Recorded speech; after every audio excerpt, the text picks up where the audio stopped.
अध्याय 251 सु यीमो की पृष्ठभूमि। जब निंगशी ने उसकी बात सुनी तो उसकी आंखें सिकुड़ गईं। ये पहली बार नहीं था जब उसने अन्य लोगों से सुना था कि लिन झिझी को इस प्रकार के कलाकार से नफरत है। ये कहना कि उसे इससे कोई आपत्ति नहीं थी निश्चित रूप से असंभव था। आखिर उसके साथ लड़ने वाली तो वही होगी, लेकिन अगर उनके विचार शुरू से ही एक दूसरे से मेल नहीं खाते तो वे साथ मिलकर काम कैसे कर पाएंगे। लिन झिझी ने स्वाभाविक रूप से निंगशी की आंखों में चिंता की झलक देखी। उसने झाओ मेगसिन की ओर देखा और बिना किसी हड़बड़ी के बोली, लगता है बहन मेगसिन कुछ गलतफहमी में है। हम सब जानते हैं कि इस काम में सुंदर दिखना स्वर्ग का वरदान है जिस पर बहुत कम लोग गर्व कर सकते हैं। तो मैं उनसे नफरत क्यों करूं? मुझे सबसे ज्यादा नफरत तब होती है जब किसी व्यक्ति के पास सिर्फ सुंदरता होती है लेकिन कोई हुनर या व्यक्तित्व नहीं होता, बिल्कुल एक फूलदान की तरह।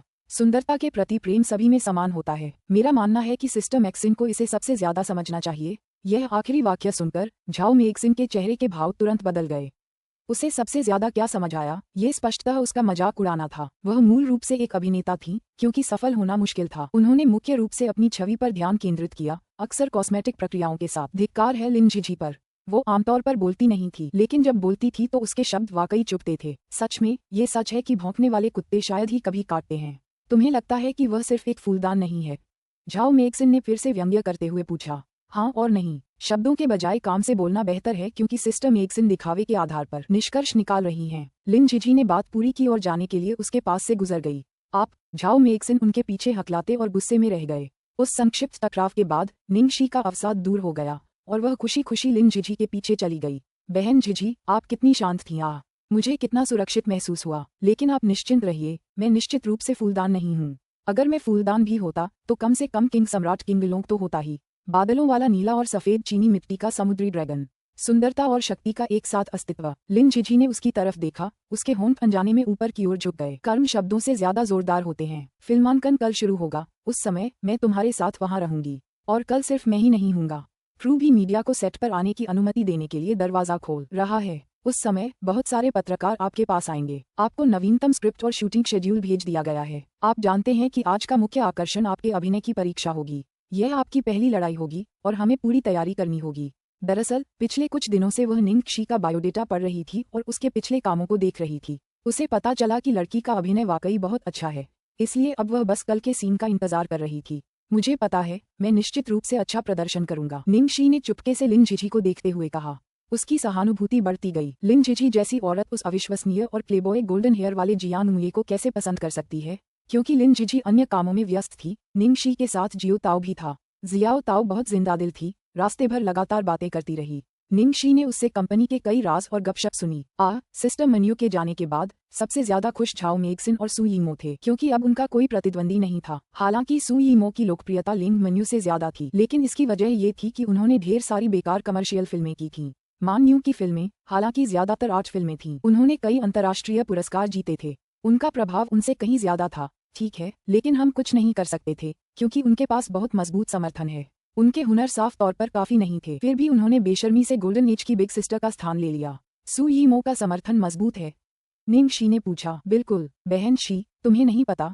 जियाओ ताओ ने हैरानी से पूछा। फिर वह निंगशी के कान के पास झुकी और फुसफुसाई, सु यीमो के समर्थक राष्ट्रपति लू हैं। अध्याय 252 कुत्तों के साथ फिर दुर्व्यवहार। बिल्कुल, बहन शी, तुम्हें नहीं पता? जियाओ ताओ ने हैरानी से पूछा। फिर वह निंगशी के कान के पास झुकी और फुसफुसाई, सु यीमो के समर्थक राष्ट्रपति लू हैं। प्रेसिडेंट लू जिंगली। निंगशी की पहली प्रतिक्रिया लू जिंगली है उसके दिल में, क्योंकि लू जिंगली में कोई नैतिक ईमानदारी नहीं है।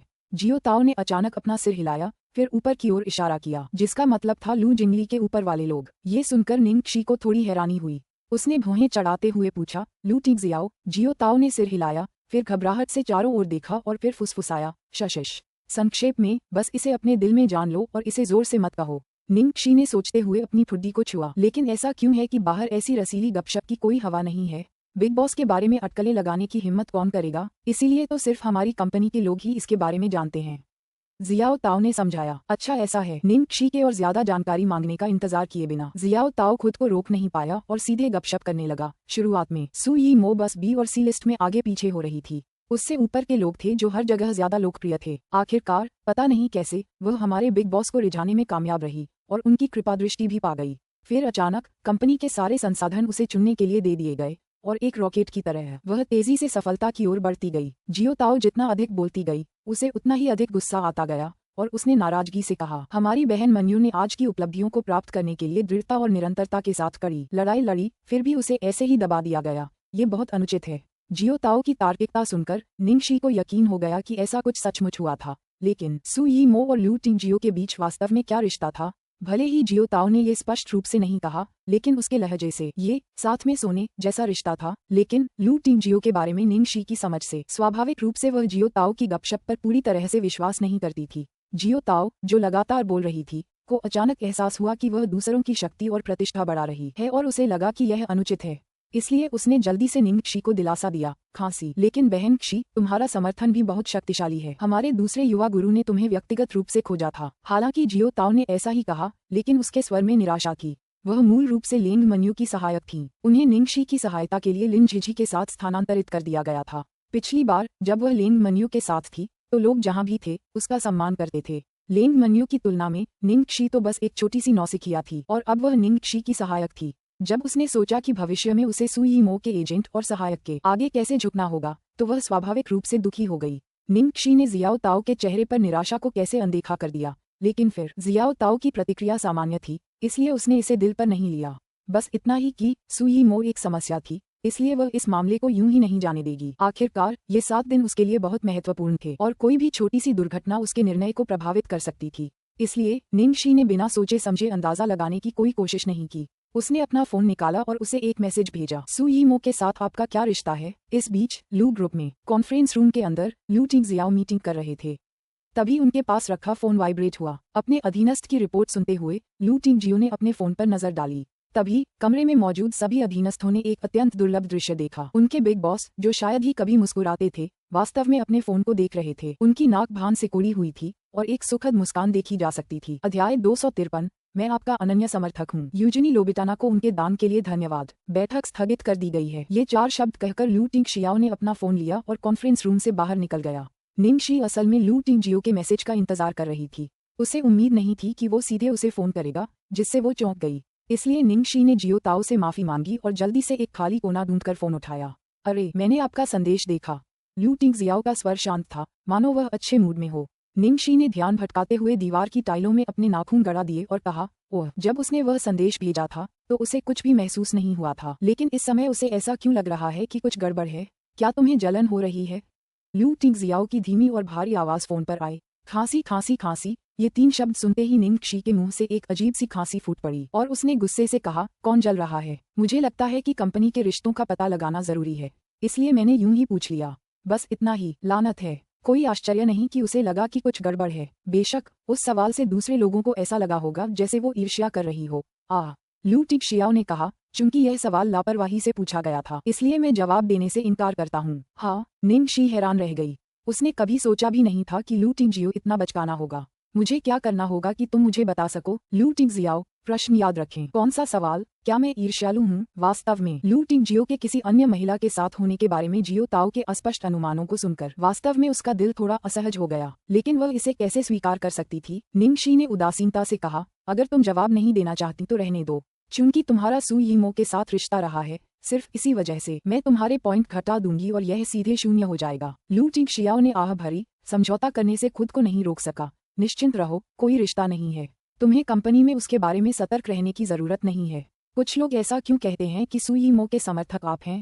उसे पहले जो भी संसाधन दिए गए थे, क्या वो आपका आदेश नहीं था? निंगशी ने हैरानी से पूछा। मैं आपका निजी समर्थक हूँ, लू टिंगजियाओ ने उत्तर दिया। निंगशी का चेहरा तुरंत गर्म हो गया और उसने गंभीर स्वर में कहा, ठीक से बोलो, तुम्हें मुझे तंग करने की इजाजत नहीं है। लू टिंगजियाओ ने हंसते हुए कहा, हे, तुम्हें हंसने की अनुमति नहीं है। लू टिंगजियाओ ने आखिरकार उसे तंग न करने का फैसला किया, हल्की खांसी की और जवाब दिया, वाकई यह मेरा आदेश था, लेकिन मैं निर्दोष हूँ। मैंने यह आदेश इसलिए दिया था क्योंकि उसने लिटिल ट्रेजर की जान बचाई थी।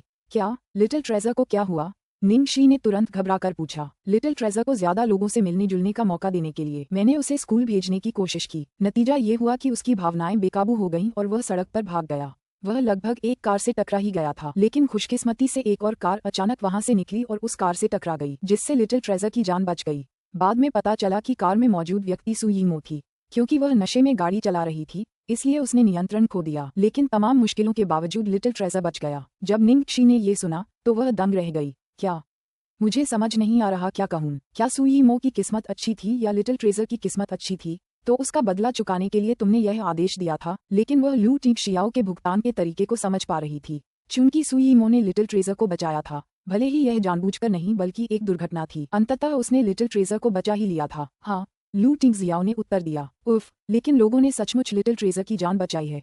तुमने शादी के लिए अपना शरीर क्यों नहीं दिया? लू टिंगशियाओ ने घातक लहजे में जवाब दिया। उसके शब्द मूल रूप से उसे मार रहे थे। क्या आपको लगता है कि मैं शादी के लिए अपना शरीर किसी को भी दे सकता हूँ? अध्याय 254। अंकों की संख्या क्या है? मानो उसे मारना ही काफी नहीं है। लू टिंगजियो ने निर्दयता से चाकू घुमा दिया।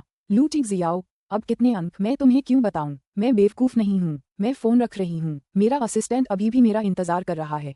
निंगशी ने जल्दी से फोन रख दिया। यह एक दुखद चेतावनी थी। निश्चित रूप से उसे लू टिंगशियाओ से कोई भी संपर्क नहीं रखना चाहिए। निंगशी के फोन बंद करने के बाद लू टिंगशियाओ के चेहरे पर अभी भी एक मुस्कान थी जो कम नहीं हुई थी। खुशी से झूमते हुए अचानक एक बड़ा सा चेहरा उसके सामने आ खड़ा हुआ और नाराजगी से भरे स्वर में बोला, भाई टिल्डर सच बताओ, टिल्डर टिल्डर टिल्डर, क्या तुम मुझसे कुछ छिपा रहे हो? लू टिंगशियाओ ने इससे इनकार नहीं किया और बस एक भौं उठाई। क्या ये बहुत स्पष्ट है? उसके जवाब से लू जिंगली को गहरा धक्का लगा और वह नाटकीय ढंग से जमीन पर गिरकर लोटपोट हो गया। आउच! तुम सचमुच मुझसे कुछ छिपा रहे हो। मैं तुम्हारा भाई हूँ, तुम्हारा सबसे योग्य लेफ्टिनेंट, तुम्हारा छोटा सा जैकेट, दाहिना हाथ। क्या तुमने सचमुच मुझसे कुछ छिपाने की हिम्मत की और मुझे नहीं बताया? आप इसका अनुमान नहीं लगा सकते? अरे, मैं अंदाजा लगाता हूँ, मैं अंदाजा लगाता हूँ। लू जिंगली उछलकर वापस उठ खड़ा हुआ और इधर उधर टहलने लगा। 3 मिनट बाद वह अचानक रुका और लू टिंगशियाओ की ओर देखने लगा। तुमने परसों जानबूझकर लिटिल ट्रेजर को भेज दिया था। निंगशी 2 दिन बाद काम शुरू करने वाली थी और चूंकि वह बहुत व्यस्त होगी, तुम्हें पता था कि समय कम होता जा रहा है, तो उन 2 दिनों में तुमने जरूर कोई बड़ा कदम उठाया होगा। बड़ा कदम? क्या ये कोई इकबालिया बयान था? लू टिंगजियो, जारी रखें। क्या इसका मतलब ये था कि उसने सही अनुमान लगाया था? लू जिंगली की आंखें चमक उठी और वह अनुमान लगाने लगा। संभवतः स्वीकारोक्ति सफल नहीं हुई, अन्यथा आप यहाँ कार्यालय में नहीं होते, लेकिन निश्चित रूप से बिस्तर पर होते। लू टिंगजियो, आखिरकार लू जिंगली ने अपनी उंगलियां चटकाईं और पूरे यकीन के साथ कहा, सच तो बस एक ही है। तुमने छोटी जीक्सी के सामने अपना गुनाह कबूल किया था और उसने तुम्हें स्वीकार तो नहीं किया, लेकिन मना भी नहीं किया। वो शायद सोच रही होगी और उसके हाँ कहने की संभावना बहुत ज्यादा है, इसलिए तुम अच्छे मूड में हो। लू टिंगजियाओ ने अपने भाई के मुस्कुराते हुए चेहरे को देखा और उसके चेहरे पर एक अदृश्य कोमलता दिखाई दी। जन्म से ही उसका स्वभाव ठंडा था और दूसरों के साथ उसकी बनती नहीं थी। यहाँ तक कि उसके जैविक माता पिता के साथ भी उसका रिश्ता बहुत कमजोर था, लेकिन सिर्फ उसका भाई ही था जो दिन भर उसके आसपास रहता था, जबकि दूसरे उससे डरकर छिपते थे। वह जानता था कि उसका चेहरा हमेशा ठंडा रहता है, फिर भी उसके भाई को उसकी परवाह नहीं थी और वह नाराज नहीं होता था। उसे बोलना पसंद नहीं था, इसलिए उसका भाई उसके विचारों का अंदाजा खुद ही लगा लेता था और वे हमेशा सटीक होते थे। उसने सोचा कि वह पहले से ही काफी भाग्यशाली है और उसने कभी उम्मीद नहीं की थी कि भाग्य उसे निंगशी से मिलने की अनुमति देगा। अगले दिन मध्य ग्रीष्म ऋतु से लेकर शरद ऋतु के आरंभ तक कलाकारों के संबंध में कई उतार चढ़ाव के बाद अंततः लैंड अंडर हेवन का फिल्मांकन पुनः शुरू होगा। स्क्रिप्ट में बदलाव की वजह से निंग जुएलो और झाओ सिजोउ का स्क्रीन टाइम काफी कम हो गया था। शुरुआत में निंग जुएलो और निंगशी के साथ 3 और सीन थे, लेकिन उन सभी को काट दिया गया था।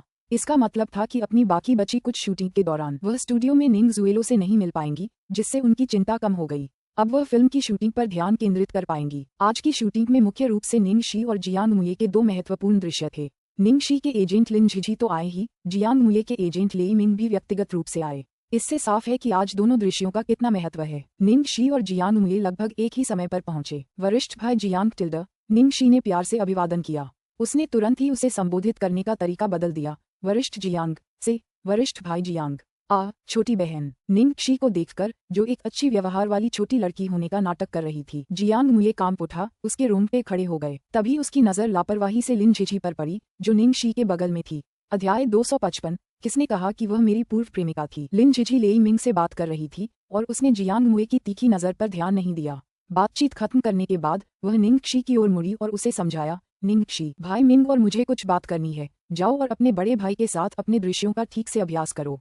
ठीक है बहन झिझी, आप भी आगे बढ़ें। टिल्डा। लिन झिझी को विनम्रता से विदा करने के लिए हाथ हिलाने के बाद निंगशी तुरंत अपनी शैतानी मुद्रा में लौट आई और जियांग मुये को डरावनी नजरों से देखने लगी। अस्क अस्क अस्क, गोल्डन हेयर, क्या तुमने अभी देखा? मुझे सिस्टर झिझी के लिए बहुत दुख और पीड़ा हुई जब मैंने जाना कि वह तुम्हारी पूर्व प्रेमिका थी। मुझे चिंता थी कि तुम दोनों मिलने के बाद अजीब महसूस करोगे, लेकिन आखिरकार सिस्टर झिझी ने तुम्हारी तरफ देखा तक नहीं। वह बहुत अच्छी थी। मुझे सिस्टर झिझी और भी ज्यादा पसंद आने लगी है। जियांग मुये ने दांत पीसते हुए उसे घूरते हुए कहा। दुनिया में किसने तुम्हें बताया कि वह मेरी पूर्व प्रेमिका थी? निंगशी ने मासूमियत से पलकें झपकाईं। क्या ये तुमने ही नहीं कहा था? चले जाओ। मैंने तो इसके बारे में एक शब्द भी नहीं कहा। ये सब तुम्हारी बेबुनियाद धारणाएं थीं।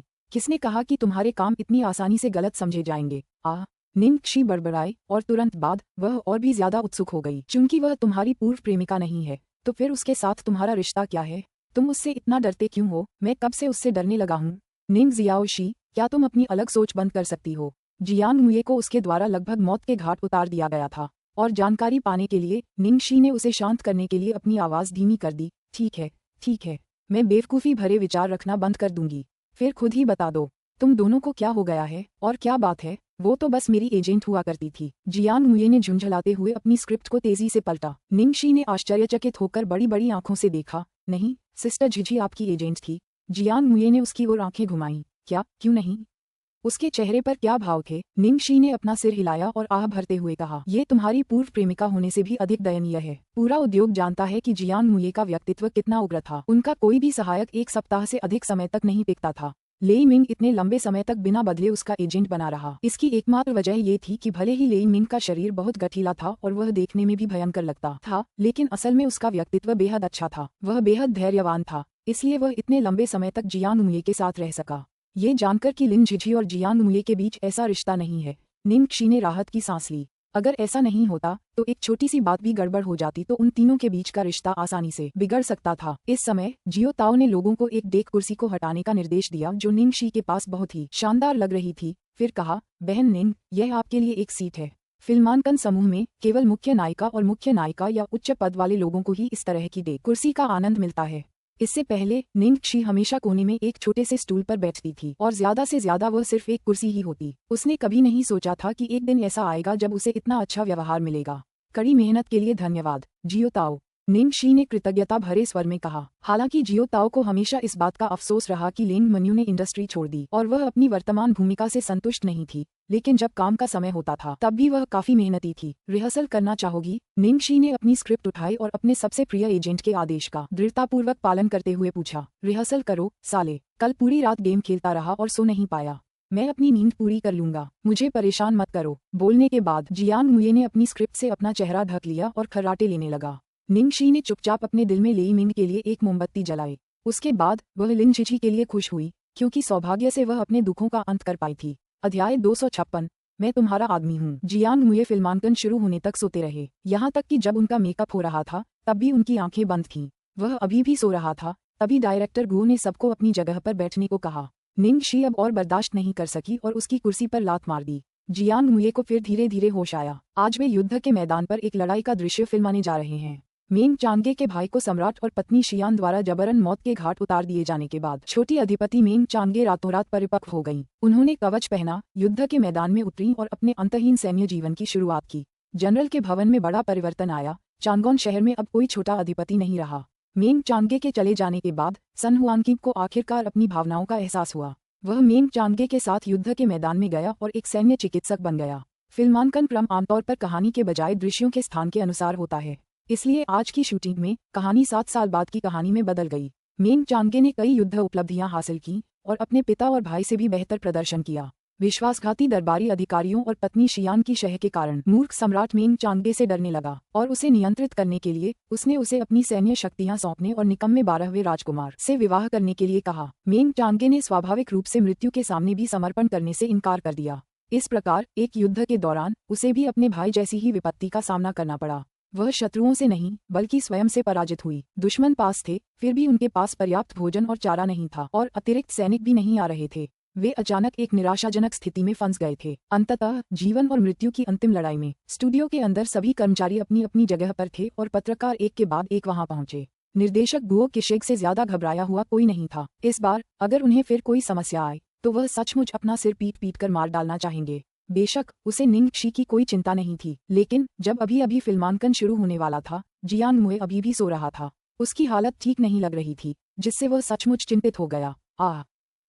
ठीक है, सब लोग तैयार हो जाओ। एक्शन। कुछ सेकंड पहले निंगशी अभी भी जियाओ ताओ के साथ लंच में क्या खाएं इस पर चर्चा कर रही थी, लेकिन जैसे ही गुओ किशेग ने एक्शन चिल्लाया, उसके हाव भाव तुरंत बदल गए। युद्ध का मैदान लाशों से भर गया था और उसके सहयोगियों के पास 100 से भी कम लोग बचे थे। मेंग चांगे का शरीर खून से लथपथ था और उसकी आंखें खून से लाल थीं। उसका रूप जानलेवा था और वह चलती फिरती घातक हथियार जैसी थी जो अपने रास्ते में आने वाले किसी भी व्यक्ति को मार गिराती थी। ठीक जब उसमें कोई शारीरिक शक्ति नहीं बची थी और वह पीठ में छुरा घोंपने ही वाली थी, हरे कपड़े पहने एक आदमी जिसका शरीर कमजोर और दुबला था उसकी ओर दौड़ा और जोर से चिल्लाया, बदलें, सावधान रहें। उस आदमी की चेतावनी के बावजूद मेंग चांगे ने बड़ी मुश्किल से उस छिपे हुए हमले को टाला। लेकिन जब उसने देखा कि वह आदमी कौन है तो वह तुरंत भड़क उठी और उसने खून से सने हाथ से उस आदमी का कॉलर पकड़ लिया। साले, तुझे यहाँ किसने आने दिया? भाग जा। सुन हुआन किंग के चेहरे पर दृढ़ निश्चय था, मैं नहीं जाऊंगा। अगर तुम मरना चाहते हो तो चलो हम साथ मरते हैं। मेंग चांगे ने उसे जोर से धक्का दिया, उसका स्वर तिरस्कार और व्यंग्य से भरा था। चले जाओ, तुम तो बस एक सुंदर लड़के हो जिसमें मुर्गे को बांधने की भी ताकत नहीं है। तुम मेरे साथ क्यों मरना चाहते हो? सन हुआन किंग जैसे ही खड़ा हुआ धूल से लथपथ हो गया। उसकी चांदी की सुई चमकी और किसी इंसान के गले में चुभ गई। उसके साफ, सुंदर, गोरे चेहरे पर खून के छींटे पड़ गए। उस पल उसकी आंखों में डॉक्टर वाली करुणा नहीं बल्कि सिर्फ जानलेवा इरादे थे। अब क्या होगा? उसने पूछा। उसके चेहरे पर जिद्दी और दृढ़ भाव था। मेंग चांगे ने अपना सिर दूसरी ओर घुमा लिया तथा अपना चेहरा कठोर बनाए रखने का प्रयास करने लगी। इस पल निंग शी के चेहरे पर कई जटिल भावनाएं उभर आईं। आखिरकार उसने गहरी सांस छोड़ते हुए कहा, छोड़ो, अगर आना है तो आ जाओ, लेकिन मुझसे रक्षा की उम्मीद मत करो। जियांग मुए ने अपना हाथ बढ़ाया और निंग शी के चेहरे पर लगे खून के धब्बे पोंछ दिए। उसका चेहरा स्नेह और कोमलता से भरा था। खून और धुएं से भरे इस युद्ध क्षेत्र में वह एक खिले हुए सफेद कमल की तरह थी। चांगे, मैं तुम्हारा आदमी हूँ, मुझे ही तुम्हारी रक्षा करनी चाहिए। अध्याय 257, जानवरों जैसा कौशल काटना। एक सही शॉट। दर्शकों ने तालियों की गड़गड़ाहट से स्वागत किया। विशेषकर पत्रकारों और मित्रों ने तालियां बजाने में कोई कसर नहीं छोड़ी। वो एक बेहद भावुक एक्शन सीन था और इसे बेहद जटिल भी कहा जा सकता है। किसी ने सोचा भी नहीं था कि वो इसे एक ही शॉट में परफेक्ट कर पाएंगे, इसलिए वो काफी हैरान और खुश थे। हे भगवान, जियांग मुए तो बेहद खूबसूरत था। मैंने सोचा था कि एक कमजोर डॉक्टर की भूमिका निभाने से उसकी छवि जरूर खराब हो जाएगी, लेकिन नतीजा वाकई हैरान कर देने वाला था। हाँ, जियांग मुए ने अपनी पुरानी छवि बिल्कुल बदल दी है। ऐसा लग रहा है कि उनकी एक्टिंग में बहुत निखार आ गया है। अब मुझे बिल्कुल परवाह नहीं कि मुख्य किरदार कौन है, मैं तो बस अपने परिवार के डॉक्टर सन के सीन देखना चाहता हूँ। खासकर वो आखिरी वाक्य, मैं तुम्हारा आदमी हूँ, वाकई बहुत अच्छा अभिनय किया गया था, है ना? ये गहरी भावनाओं से भरा था। मुझे भी ऐसा ही लगता है। मुझे हमेशा लगता था कि जब जियांग मुए नायिका से इस तरह के सनसनीखेज संवाद कहते थे तो कुछ कमी रह जाती थी। अब मुझे आखिरकार समझ आ गया कि क्या कमी थी। वो थी भावनाएं। इस बार जियांग मुए ने भावनाओं के साथ अभिनय किया। बगल में निर्देशक गुओ इतने उत्साहित थे कि उन्हें रोना आ गया। वह और सहायक निर्देशक उत्साह में एक दूसरे को गले लगा रहे थे। अभिनय ने सचमुच उनके दिलों को छू लिया। उन्होंने कभी सोचा भी नहीं था कि यह इतना आसान होगा। पत्रकारों की प्रतिक्रियाएं भी वाकई बहुत अच्छी थीं। ये सचमुच एक शुभ शुरुआत थी। विश्राम क्षेत्र में जियांग मुए ने गर्व से कहा, कैसा रहा? मैंने तो पहले ही कहा था कि कोई दिक्कत नहीं होगी, तुम लोग तो बस चिंता करना ही जानते हो। हाँ, निंग शी के चेहरे पर तिरस्कार भरा भाव था। ऐसा इसलिए क्योंकि तुम जिसके साथ अभिनय कर रही हो वह मेरी बड़ी बहन है। अगर तुम्हारी आज की हालत में कोई और होता तो तुम्हें ये सीन कम से कम 20 बार दोहराना पड़ता। मानो या न मानो, अपने बारे में इतना सोचना बंद करो। अगर दूसरे लोग होते तो ज्यादा से ज्यादा 19 गुना। जियांग मुए का लहजा लापरवाह और सहज था। बेशक ऐसा इसलिए था क्योंकि जिस व्यक्ति के साथ वह अभिनय कर रहा था वह निंग शी थी, इसीलिए वह ये सब सहजता से कर पा रहा था। वह बेवकूफ नहीं है। निंग शी की सबसे बड़ी क्षमता सिर्फ दबाव अभिनय ही नहीं थी, बल्कि वह पहली बार में ही बिना रोके या काटे दूसरों से उनकी भूमिकाएं सहजता से निभाने में सक्षम थी। आस्क निंग जियाओशी, तुम्हारा ये कौशल वास्तव में असामान्य है। तुम असामान्य हो। वे दोनों एक दूसरे का उपहास करते रहे जब तक कि लेई मिंग और लिन झिझी अंदर नहीं आ गए। लेई मिंग भी बहुत उत्साहित था। उसने खुशी खुशी जियांग मुए के लिए ड्रिंक डाली और उसे खाना दिया। बुरा नहीं मुए, आज तुम्हारा प्रदर्शन बहुत अच्छा था। यह मेरी उम्मीदों से कहीं बढ़कर था। तुम्हें इसे बनाए रखना होगा। जियांग मुए की तारीफ देखकर निंग शी खुश नहीं हुई। उसने लिन झिझी को ऐसे देखा जैसे कोई छोटा बच्चा कैंडी मांग रहा हो। बहन झिझी, मेरा क्या होगा? भले ही लिन झिझी लेई मिंग की तरह उत्साहित नहीं थी, लेकिन फिर भी उसके चेहरे पर संतुष्टि थी। ये बहुत अच्छा था, लेकिन आप आत्मसंतुष्ट नहीं हो सकते। आपका सबसे महत्वपूर्ण दृश्य अगला है। ठीक है, 3 शब्द। ये बहुत अच्छा था। सुनकर निंग शी पहले से ही बहुत संतुष्ट और प्रसन्न थी। बगल में जियांग मुए ने लिन झिझी पर एक नजर डाली, फिर अपना सिर घुमा लिया और बुदबुदाया, उम्मीद नहीं थी। माँ बाघिन सालों से न मिलने के बाद अब ज्यादा कोमल हो गई है। तुमने तो पहले मेरे साथ इतनी कोमलता से पेश भी नहीं आया था। इस समय लिन झिझी ने आखिरकार उसे एक नजर देखा, फिर भावशून्यता से कहा, अपने आप को मेरी जगह रखो। अगर तुम उस समय मेरी जगह होते तो क्या तुम अपने प्रति कोमल हो पाते? जियांग मुये का गला उसके शब्दों से भर गया। अरे क्या वह तब बदमाश था? ऐसा लगता है कि वह वास्तव में एक बदमाश था, और न केवल तब बल्कि वह अब भी एक बदमाश है। इस पर विचार करते हुए यदि वह लिन झिझी होता तो वह भी खुद को पीटना चाहता। उसी समय बाहर मौजूद पत्रकार निंग शी और जियांग मुये का इंटरव्यू लेने के लिए बहुत उत्सुक थे, लेकिन निर्देशक ने उन्हें रोक दिया। निर्देशक ने जब कहा कि शूटिंग के बाद इंटरव्यू के लिए पर्याप्त समय होगा, तब जाकर सब शांत हुए। अध्याय 258 दानव राजकुमारी का जन्म। थोड़े समय के ब्रेक के बाद दूसरी शूटिंग शुरू हुई। इस दृश्य को महत्वपूर्ण क्यों कहा गया? क्योंकि यह सबसे क्रूर दृश्य था। ये पूरे नाटक का सबसे बड़ा चरमोत्कर्ष था। मेंग चांगे के बदला लेने के लिए महल में प्रवेश करने से पहले यह एक महत्वपूर्ण मोड़ था। यह मोड़ महत्वपूर्ण था क्योंकि यह नाटक के उत्तरार्ध में मेंग चांगे के चरित्र को प्रभावित करता है तथा दर्शकों की मेंग चांगे के बारे में राय को प्रभावित करता है। चूंकि दोनों सेनाओं के बीच सैन्य शक्ति में अंतर बहुत अधिक था, इसलिए इस युद्ध में मेंग चांगे हार गए। उसने अपने नायब की मौत देखी। युद्धभूमि में घोड़ों द्वारा उसकी गर्दन तोड़ दी गई। उसने अपने सबसे प्यारे छोटे भाई का सिर काटकर अपमानजनक ढंग से तलवार पर लटकाए जाते देखा। युद्ध में वह सुनहुआंग से बिछड़ गई थी। जब तक वह उसे ढूंढने वापस गई, उसने देखा कि दुश्मन के तीर उसके दिल में सीधे घुस गए हैं। वह उन्हें अंतिम विदाई देने के लिए भी बहुत देर हो चुकी थी। हुआनक्विंग। मेंग चांगे के दिल का आखिरी धागा पूरी तरह से टूट गया। उसने जो कुछ देखा उससे वह टूट गई और पूरी गति से उसकी ओर दौड़ते हुए लड़खड़ा गई। वह जमीन पर गिर पड़ी, अपनी बाहों में तीरों से भरे शरीर को देखती रही। वह निराशा में चिल्लाई, आ! उसके खून से सने गालों पर आंसुओं की 2 धाराएं बह निकलीं। निंग शी का विस्फोटक अभिनय बेहद चौंकाने वाला और आकर्षक था। इस दृश्य ने सभी को अपनी ओर खींच लिया था, उनके दिलों को अपनी ओर खींच लिया था। अगले ही पल मेंग चांगे अपनी तलवार आसमान की ओर तानकर खड़ी हो गई। फिर उसने बाकी दुश्मनों से उन्मत्ततापूर्वक युद्ध करना शुरू कर दिया। मेंग चांगे के भयंकर और काले आभामंडल के कारण संख्या में अधिक होने के बावजूद सभी दुश्मन भयभीत हो गए और डरपोक तथा कमजोर हो गए। परिणामस्वरूप उसने एक एक करके लगभग 100 लोगों के सिर काट डाले। इस दृश्य में निंग शी ने किसी वैकल्पिक मार्शल कलाकार का इस्तेमाल नहीं किया, बल्कि खुद युद्ध किया। ये दृश्य न केवल भावुक था, बल्कि उसका एक्शन भी बेहद उल्लेखनीय था। उसका अभिनय इस दुखद दृश्य की सबसे सुंदर व्याख्या थी। युद्ध अंततः समाप्त हो गया।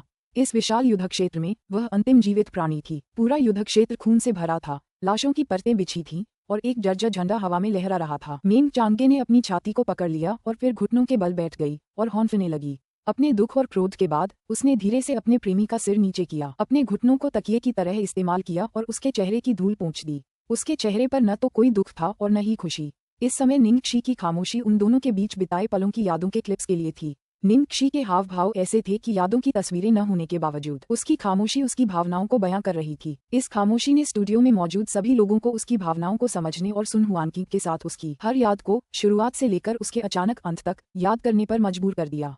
कुछ समय बाद यादें ताज़ा होना बंद हो गया। मेंग चांगे की उदास आंखें अचानक दूर तक देखने लगीं, मानो युद्ध के मैदान को पार करके, बर्फ से ढके पहाड़ों को पार करके, रेगिस्तान के विशाल विस्तार को पार करके, सीधे राजधानी को, महल की दीवारों को पार करके, मूर्ख सम्राट और विश्वासघाती उपपत्नी को घूर रहे हों। मानो खून से भरी हवा का एक तेज झोंका उसके पास से गुजरा हो। उसने अपना जबड़ा भींच लिया और अपनी आंखें बंद कर लीं। धीरे धीरे उसके रक्त से सने चमकीले लाल होंठ सर्दियों में खिले आड़ू की तरह मुस्कुराने लगे। अजीब लेकिन सुंदर, एक आकर्षक मुस्कान। उस क्षण जब सेनापति अपनी मातृभूमि की रक्षा करते हुए शहीद हो गए, इस पीढ़ी की आपदा दानव राजकुमारी का जन्म हुआ। मेंग परिवार ने पीढ़ी दर पीढ़ी महल की सेवा की, फिर भी उसके पिता, उसके 3 बड़े भाई, उसका सबसे छोटा भाई और उसका सबसे प्रिय भाई सभी युद्ध के मैदान में मारे गए। उसका दिल सचमुच सच्चा था, वह राज्य के प्रति वफादार थी और वह सिर्फ अपने लोगों की रक्षा करना चाहती थी। फिर भी उसे कदम दर कदम मौत के माहौल में धकेला गया। इस देश में, इस दुनिया में उसकी संरक्षकता के अलावा और क्या मूल्य था? चूंकि यह मामला था, वह उन सभी को नष्ट कर देगी।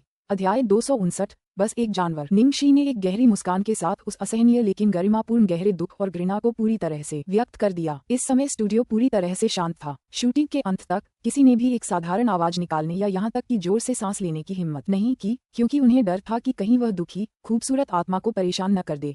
इसके अलावा जिन लोगों की आंखें आंसुओं से लाल थीं, उनमें से अधिकांश को यह एहसास भी नहीं हुआ कि उनकी आंखें आंसुओं से लाल हो गई थीं। जब निर्देशक गुओ किशेग ने संकेत दिया कि शूटिंग समाप्त हो गई है, तब सभी लोग अचानक अपने होश में आए, अपनी भावनाओं के सदमे से उबरे। हे भगवान, मैं वास्तव में वह दृश्य देखकर रोया। वू वू वू, मैं भी रोया, मैं भी रोया। मन कितना भारी और निराशाजनक था। डॉक्टर सन, मेरे डॉक्टर सन सचमुच मर चुके हैं। निंग शी का अभिनय वाकई जबरदस्त है। कितना सम्मोहक। अब मुझे पता चल गया है कि पहले जो छोटी छोटी बातें सामने आई थीं, वे तो बस एक बूंद थीं, और अब मुझे समझ आ गया है कि गुओ किशेग ने तमाम मुश्किलों के बावजूद उसे ही क्यों चुना। निंग शी मुख्य नायिका क्यों नहीं है? सदाचार और नैतिकता की बात करने वाली शांगगुआन यंग रोंग की तुलना में मेंग चेंगे की भूमिका में कहीं ज्यादा गहराई है। बैकस्टेज ड्रेसिंग रूम में मेकअप उतारने के बाद भी निंग शी के चेहरे पर दर्द और ठंडक अभी तक कम नहीं हुई थी। एक तरफ खड़े जियाओ ताओ, जो उसे खाना देने के लिए इंतजार कर रहे थे, उन्हें परेशान करने की हिम्मत नहीं जुटा पाए। तभी जियांग मुये ने दरवाजा धक्का देकर खोला और अंदर चला आया। वह, जो असामान्य चीजों से अभ्यस्त हो चुका था, बोला, बस इसे नीचे रख दो। उसकी चिंता मत करो, वह थोड़ी देर में ठीक हो जाएगी। और जियाओ ताओ ने दोपहर का खाना नीचे रखा और जल्दी से बाहर चला गया। निंगक्षी का चेहरा अभी अभी बहुत डरावना लग रहा था, मानो उस पर भूत सवार हो गया हो। लगभग 5 मिनट बाद निंगक्षी ने अपनी प्रेतबाधा दूर कर ली और चतुराई से जाग गई। आलस से खींचते हुए उसने अपनी गर्दन घुमाई और शिकायत की, धिक्कार है, इस बार मैं अपने किरदार में इतनी डूब गई हूँ कि मैं उससे बाहर ही नहीं आ पा रही हूँ। जियांग मुये ने उसे घूरते हुए आंखें सिकोड़ लीं। बस अब इतने में ही संतुष्ट हो जाओ। अगर लोग तुम्हारे स्तर पर काम करें तो उन्हें अपने चरित्र से बाहर आने में कम से कम कुछ महीने तो लगेंगे ही। कुछ तो पागल भी हो जाते हैं। तुम्हें तो 1 घंटे से भी कम समय लगा, और क्या चाहिए? साले, क्योंकि अभी अभी हुए अभिनय के दौरान वह मृत अवस्था में था, इसलिए उसे पता नहीं था कि निंगक्षी ने कितना अच्छा अभिनय किया है। वह खास तौर पर उस दृश्य का प्लेबैक देखने गया था और वह वाकई बहुत ही अद्भुत था। उसने ये भी महसूस किया कि निंगक्षी की भावनाएं इतनी गहरी थीं कि यदि समुद्र सूख भी जाए और चट्टानें टूट भी जाएं, तो भी उसका प्यार अटल रहेगा। अरे, मेरी बहन झिझी कहाँ है? मैंने बहन झिझी से अपने कृत्य के बारे में उनकी राय नहीं पूछी, निंगक्षी ने अधीरता से पूछा। उसके बोलते ही सिस्टर झिझी ने दरवाजा धक्का देकर खोला। घड़ी में समय देखते हुए जल्दी से बोली, निंगक्षी, मैं दोपहर को अपने ऑफिस जा रही हूँ, क्या तुम अकेली ठीक हो? तुम तो जा ही रही हो। निंगक्षी थोड़ी उदास थी, क्योंकि अब यहाँ मेरी जरूरत नहीं है, लिन झिझी ने एक दुर्लभ मुस्कान दिखाते हुए कहा। जब निंगक्षी ने ये सुना तो उसका हौसला तुरंत बढ़ गया। यह वाक्य निस्संदेह उसके प्रति विश्वास का सबसे बड़ा प्रमाण था। आगे बढ़ो, आगे बढ़ो, मैं अकेले ठीक रहूंगा और मेरा व्यवहार भी अच्छा रहेगा।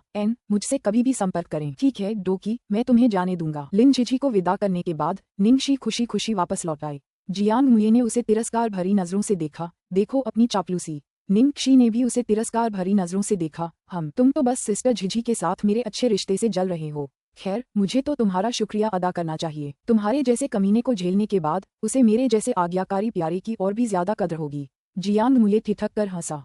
उसके चेहरे पर ऐसा भाव था जैसे, तुम बहुत नादान हो, तो फिर अपने आप पर खुश रहो। आगे चलकर तुम्हें जरूर मुश्किलों का सामना करना पड़ेगा। तुम्हें लगता है कि उस औरत के साथ खिलवाड़ किया जा सकता है?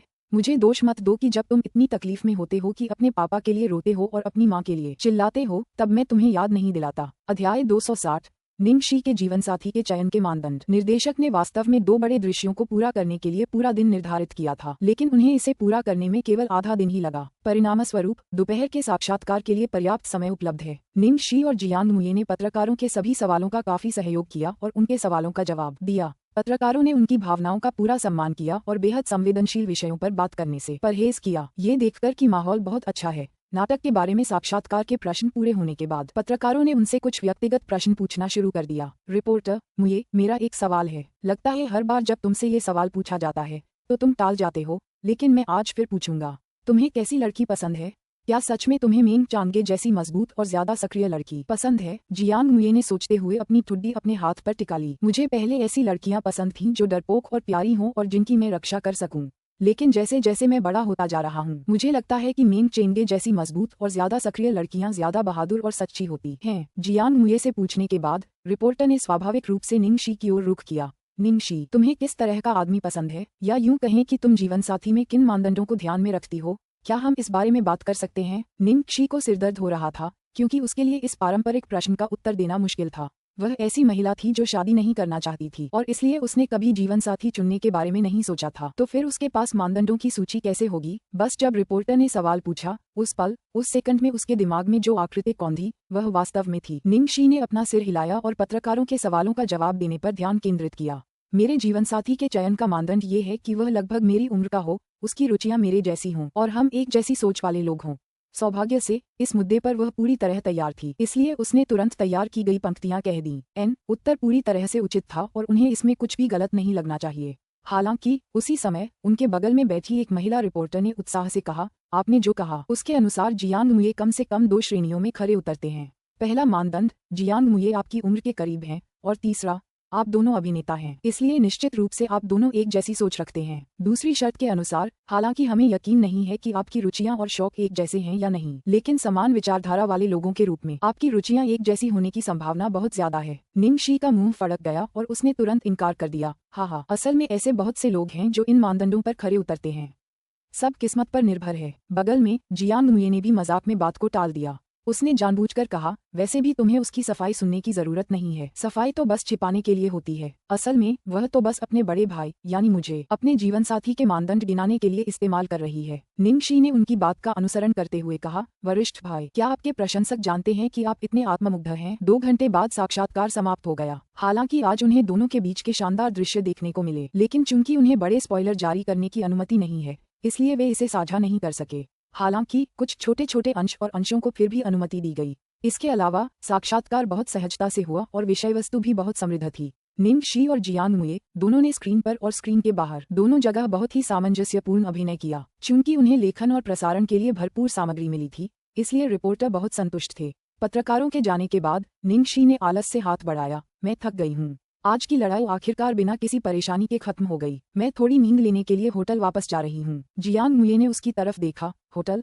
तुम होटल में क्यों रुकी हो? निंगशी ने स्क्रिप्ट पलटी और आह भरते हुए कहा, क्या तुम्हें पता नहीं, मेरे पीछे वाले सीन बहुत जरूरी हैं और रात के भी कई बड़े सीन हैं। इधर उधर भागना ऊर्जा की बर्बादी होगी, इसलिए मैंने सिस्टर झिझी से बात की थी और उन्होंने मुझे क्रू के साथ रहने को कहा था। अध्याय 261, बड़े शैतान के क्रोध के विस्फोट की उल्टी गिनती। रात में प्लेटिनम पैलेस है शार्ट। विशाल डाइनिंग टेबल पर केवल लू टिंगशियाओ और लू जिंगली बैठे थे। लिटिल ट्रेजर यहाँ नहीं है, भाभी भी नहीं है, तुम घर में बिल्कुल अकेली हो। देखो मैं तुम्हारा कितना ख्याल रखती हूँ, मैं तो यहाँ तुम्हारे साथ खाना खाने भी आई हूँ। लू जिंगली ने आह भरी।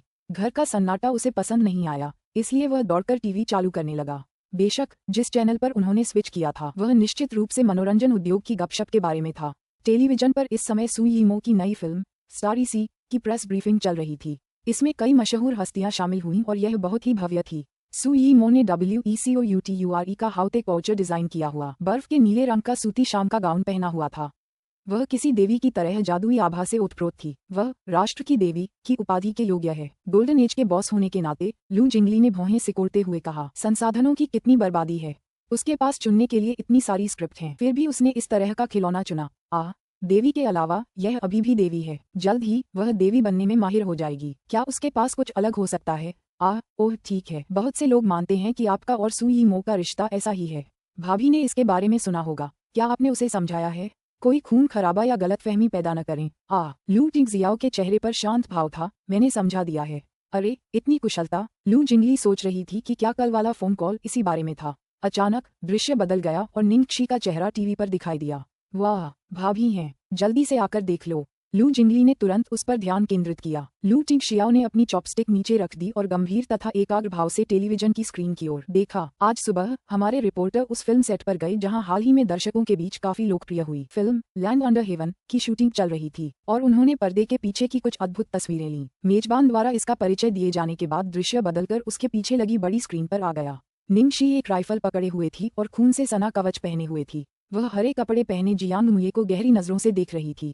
मुझसे अपनी रक्षा की उम्मीद मत करो। जियांग मुए मुस्कुराया, हाथ बढ़ाया और निंगशी के चेहरे पर लगे खून के धब्बे पोंछे। उसका चेहरा स्नेह और कोमलता से भरा था। चांगे, मैं तुम्हारा आदमी हूँ, मुझे ही तुम्हारी रक्षा करनी चाहिए। अरे खांसी खांसी खांसी। लू जिंगली को उम्मीद नहीं थी कि इसकी शुरुआत ऐसे धमाकेदार दृश्य से होगी। उसने जल्दी से अपने भाई को शांत किया, भाई ये तो बस एक नाटक है, ये बिल्कुल भी असली नहीं है, यह असली हो ही नहीं सकता। लेकिन यह अंत नहीं था। स्क्रीन पर तुरंत दूसरा दृश्य आ गया। निंगशी जियांग मुए को गले लगा रही थी जिसका शरीर तीरों से भरा हुआ था। उसके टूटे हुए चेहरे और निराशा भरी नजर ने लोगों को महसूस कराया कि उसने भी वही महसूस किया है जो उसने महसूस किया था। लू जिंगली ने चुपके से अपने सगे भाई के रहस्यमयी चेहरे पर नजर डाली और रूखेपन से जोर देकर कहा, उफ, भाभी का अभिनय कौशल वाकई बहुत अच्छा है। उनका अभिनय कौशल वाकई बहुत अच्छा है। आखिर में मानो टीवी वालों को उससे कोई शिकायत हो। जैसे ही उसने यह वाक्य पूरा किया, टीवी पर निंगशी के इंटरव्यू की क्लिप चलने लगी। निंगशी, तुम्हें किस तरह का आदमी पसंद है, या यूं कहें कि तुम जीवन साथी में किन मानदंडों को ध्यान में रखती हो? क्या हम इस बारे में बात कर सकते हैं? मेरे जीवन साथी के चयन का मानदंड ये है कि वह मेरी उम्र का हो, उसकी रुचियां मेरे जैसी हों और हम एक जैसी सोच वाले लोग हों। लू जिंगली ने चुपचाप अपनी उंगलियों का इस्तेमाल किया और गिनती की। लगभग उसकी उम्र का होना चाहिए। उसका भाई निंगशी से 8 साल बड़ा है। लगभग 3 पीढ़ियों का अंतर था। इसे उसकी उम्र में नहीं गिना जाना चाहिए, है ना? उसके समान रुचियां, उनकी रुचियों में अंतर लगभग 1,08,000 मील का है। समान विचारधारा वाले लोग। उस समय जब निंगशी ने अपने भाई को अस्वीकार कर दिया था तो सबसे बड़ा कारण ये था कि उनकी राय अलग थी, जबकि जियांग मुए निंगकसी के तीनों जीवन साथी मानकों को पूरा करता है। अध्याय 262, यह मूली खींचनी है या नहीं खींचनी है। और उस समय लू टिंगजियाओ के मन में एक ही विचार आया, मूली। उसे निंगशी के वो शब्द याद आ गए जो उस रात कहे थे, मूली और पत्ता गोभी। दोनों के अपने अपने प्रशंसक हैं। जो लोग मूली खाना पसंद करते हैं, चाहे पत्ता गोभी कितनी भी अच्छी क्यों न हो, वे कभी पत्ता गोभी खाना पसंद नहीं करेंगे। उस समय उसे पूरा यकीन था कि निंगशी के मन में उसके लिए भावनाएं हैं और वह बस बहाना ढूंढ रही है, इसलिए उसने उस वाक्य पर कभी गहराई से नहीं सोचा। लेकिन अब उसे इस समस्या का सामना करना ही होगा। शायद वह वास्तव में गोभी था, न कि उसकी मूली। अपने भाई को मूली की प्लेट को ठंडी निगाहों से घूरते देख लू जिंगली की रीढ़ में सिहरन दौड़ गई। भाई, तुम ठीक तो हो? वह मूली की प्लेट को इतनी गौर से क्यों देख रहा था?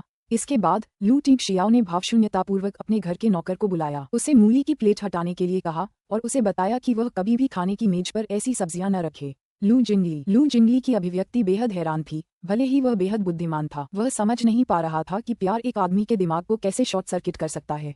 उसी समय फिल्म सिटी के जुनलाई होटल में निंगशी ने चेहरे पर मास्क लगा रखा था और वह सोने की तैयारी कर रही थी।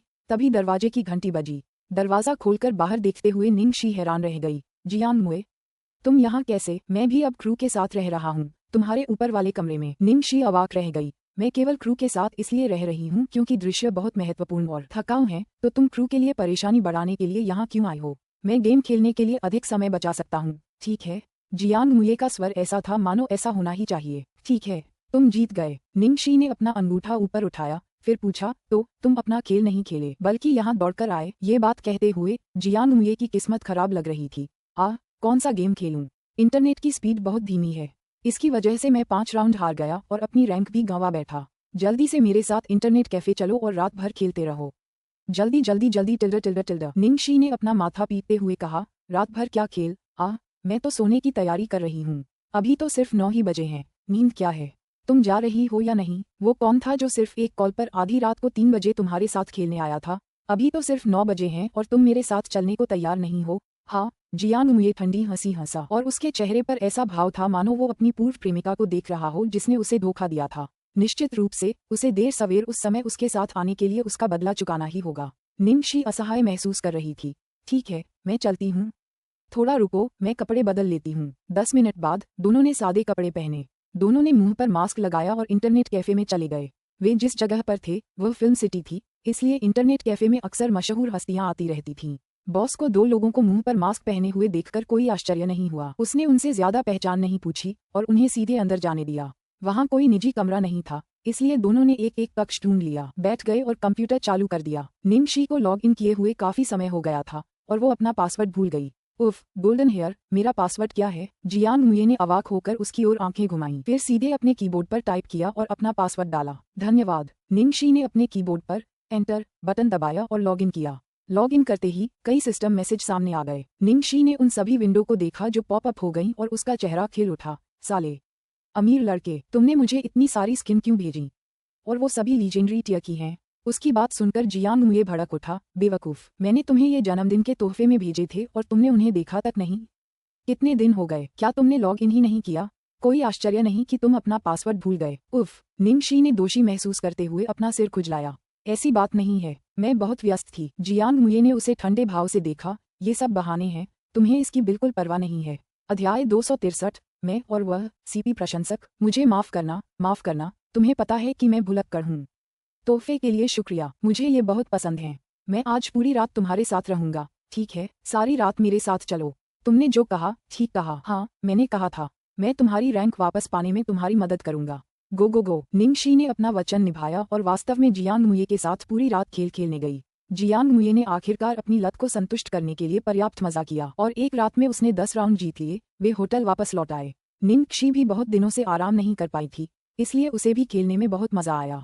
उसने जम्हाई लेते हुए कहा, शुक्र है कि सुबह ज्यादा सीन नहीं होते, हम देर तक सो सकते हैं।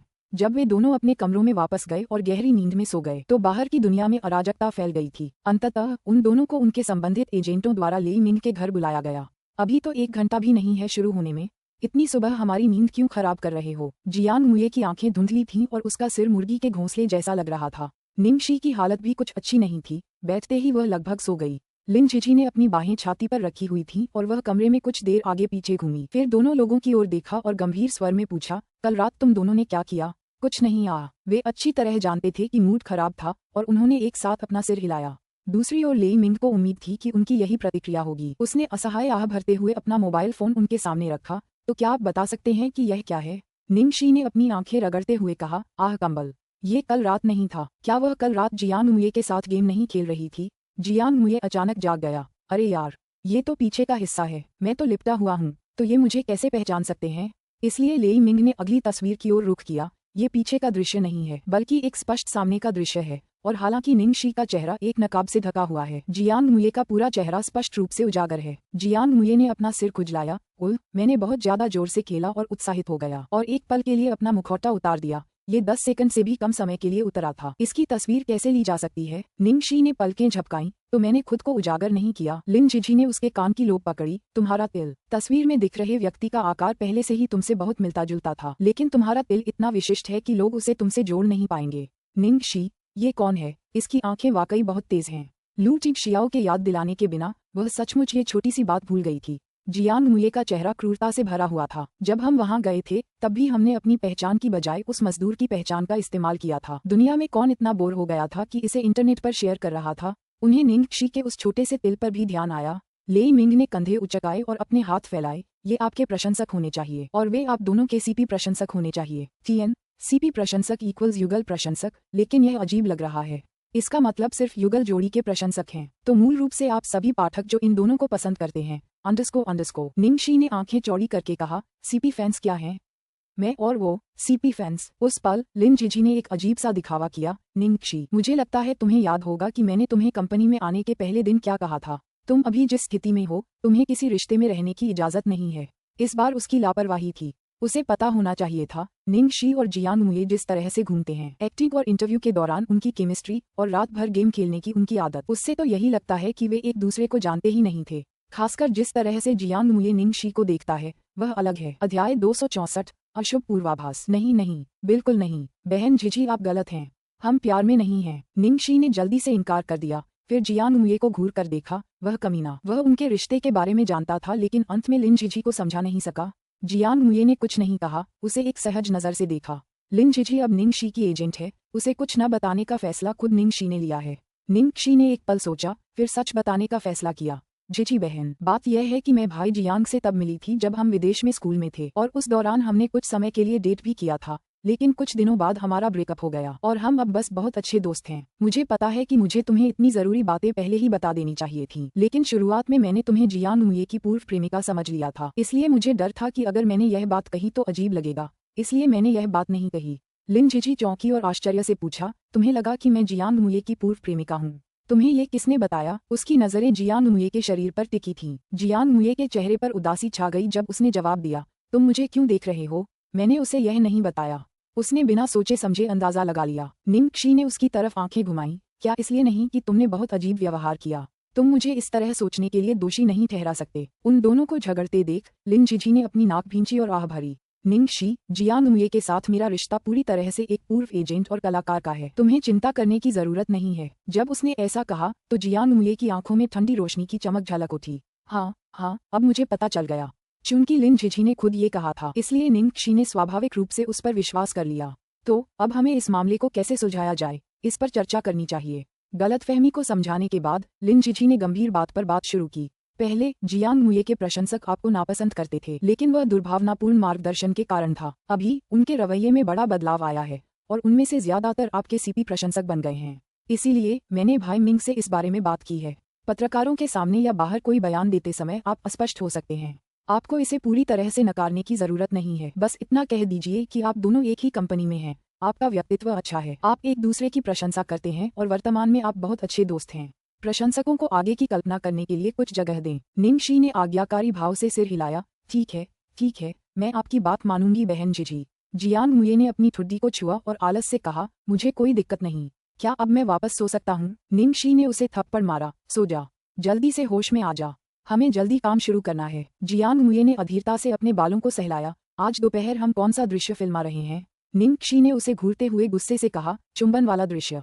मुझे मत बताना कि जब से स्क्रिप्ट में बदलाव हुआ है तब से तुमने एक बार भी नहीं पढ़ी। अगर मैं भाई मिंग होता तो मैं तुम्हें दिन में कम से कम 800 बार पीटता। लिन झिझी को पहले से ही उनके रिश्ते के बारे में पता था, इसलिए निंगशी को अब जियांग मुये के प्रति इतना सम्मानपूर्वक व्यवहार करने की आवश्यकता नहीं थी। जियांग मुये ने व्यंग्यात्मक लहजे में कहा, उफ, क्या तुम्हें नहीं पता कि उच्च अधिकारी इसे गर्मियों में प्रसारित करना चाहते हैं, और चूंकि इसमें बहुत अधिक नाबालिग दर्शक हैं, इसलिए पटकथा लेखक ने सभी बिस्तर और चुंबन दृश्यों को हटा दिया। तो तुम्हें चुंबन दृश्य कहाँ मिला?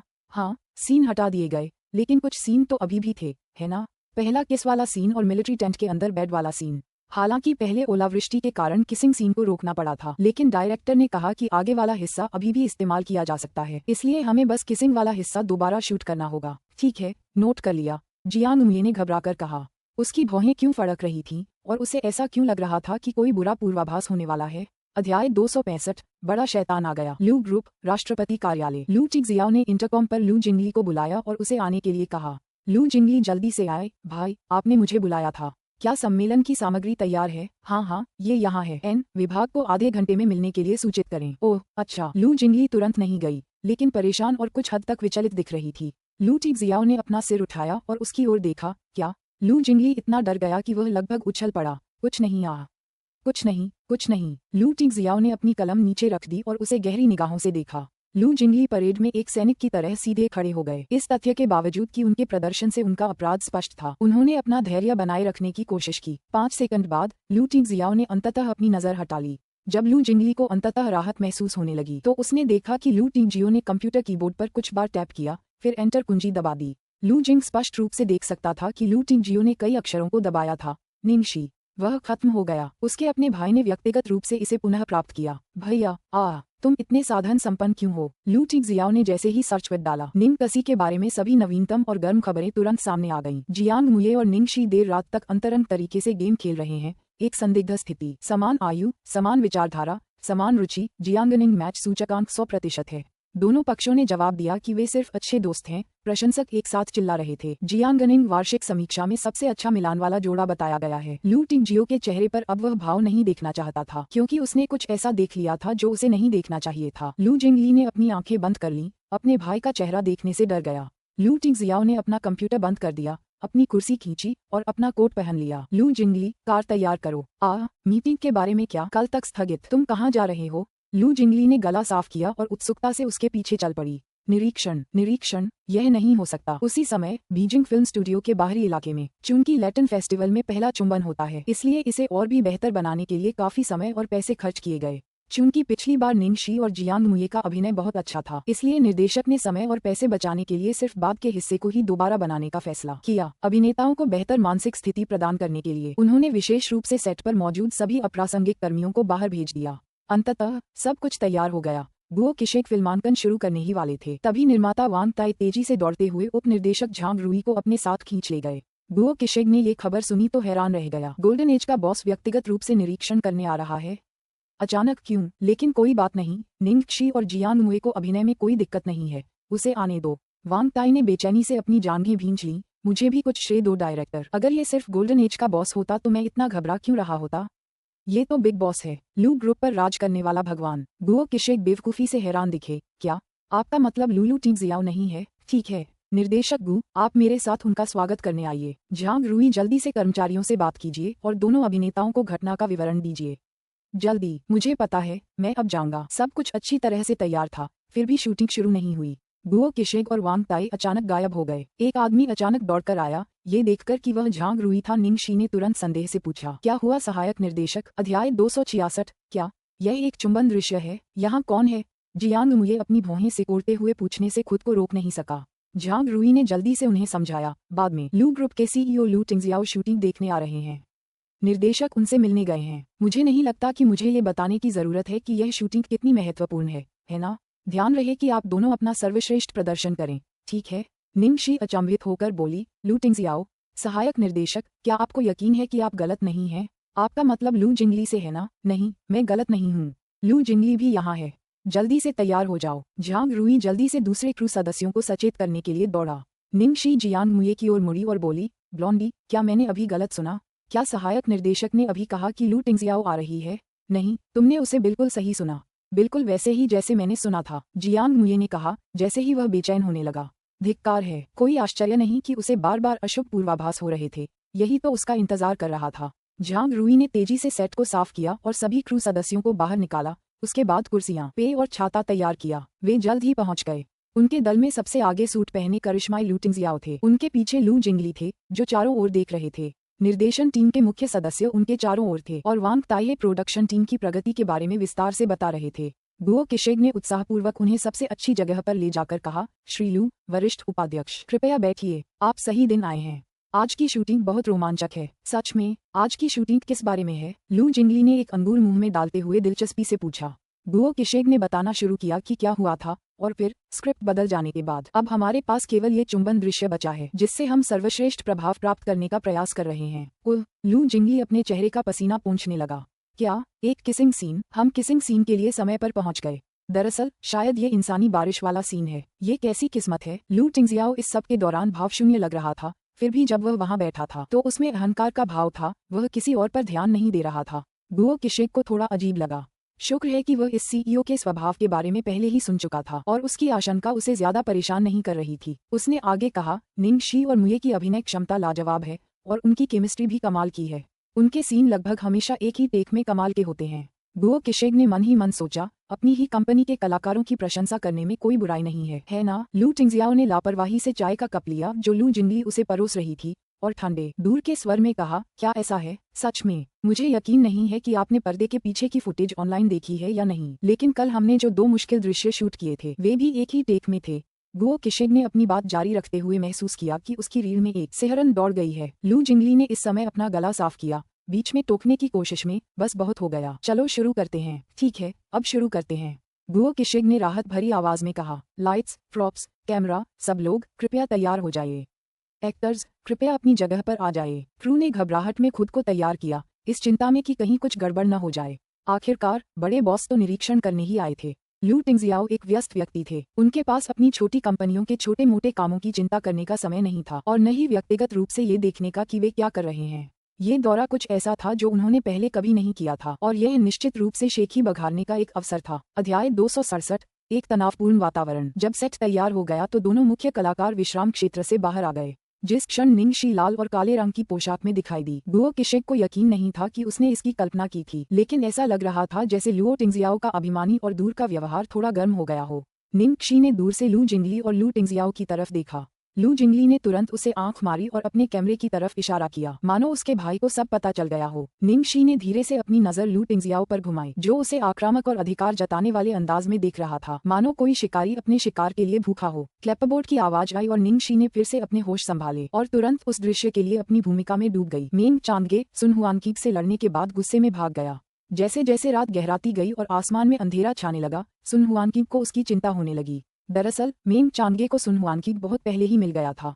वह बस उसके सामने नहीं आना चाहती थी, बल्कि शरारत से उसके पीछे पीछे चल रही थी। अपने प्रति उसकी गहरी चिंता देखकर उसका हमेशा से कठोर व्यवहार थोड़ा नरम पड़ गया। निंग शी ने एक ऐसी लड़की की भावनाओं को सटीक ढंग से चित्रित किया जो प्यार में थी, लेकिन उसे स्वीकार करने में शर्म महसूस कर रही थी। आखिरकार मेंग चांदगे अपने पति सुन को और परेशान होने से नहीं रोक पाईं। जैसे ही सुन हुआनकीक रोने ही वाले थे, उन्होंने बाजार से खरीदा हुआ एक मास्क पहने हुए पीछे से उनके कंधे पर हाथ रखा।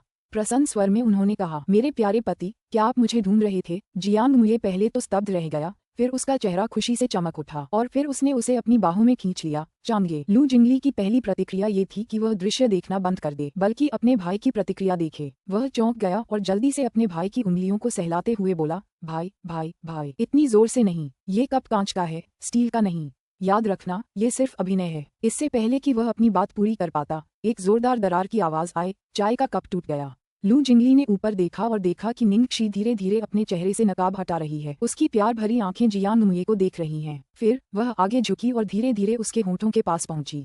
अरे नहीं, इस बार तो कोई तैयारी ही नहीं थी। लू जिंगली की हिम्मत नहीं हुई देखने की, उसे अपनी आंखें ढकनी पड़ी। फिर भी वह अपनी उंगलियों के बीच की दरारों से झांकने से खुद को नहीं रोक सका। 1 सेकंड बीत गया, 2 सेकंड, 3 सेकंड, 4 सेकंड। रुको, क्या हो रहा है? 5 सेकंड बाद निंग शी, जिसने अभी तक चुंबन नहीं किया था, ने अचानक अपना चेहरा अपने हाथों में छिपा लिया और माफी मांगी। माफ करना, मैं तैयार नहीं थी, चलो इसे फिर से करते हैं। निंग शी का वास्तव में बुरा हाल था। निर्देशक और निर्माता समेत सभी क्रू मेंबर्स हैरान रह गए। हालांकि वे गलती की वजह समझ सकते थे, सीईओ का वहां होना एक बहुत बड़ा व्यवधान था। वे तो बस किनारे पर थे, लेकिन पहले से ही जबरदस्त दबाव महसूस कर रहे थे। निंग शी तो और भी क्या। कोई बात नहीं, चलो तैयार हो जाएं और इसे फिर से करें, गुओ किशेग ने सांत्वना दी। जियो ताओ ने जल्दी से निंग शी की ओर मिनरल वाटर की एक बोतल बढ़ा दी। बहन शी, तुम कर सकती हो। निंगशी ने एक ही बार में पूरी बोतल खत्म कर दी। जियांग मुये, जो बगल में खड़ा था, ने उसे देखा। किसने सोचा था कि तुम्हें भी मंच पर डर लगेगा? पीला चेहरा लिए निंगशी ने जवाब दिया, तुम्हें व्यंग्यात्मक टिप्पणियां कम करनी चाहिए। तुम्हें पता है कि तुम्हारे चाचा कितने डरावने हैं। सोचो अगर तुम्हें ही घूरा जाए तो हम देखेंगे कि तुम तब भी सामान्य रूप से काम कर पाओगे या नहीं। अध्याय 268। तो क्या तुम मुझे चूम रहे हो या नहीं?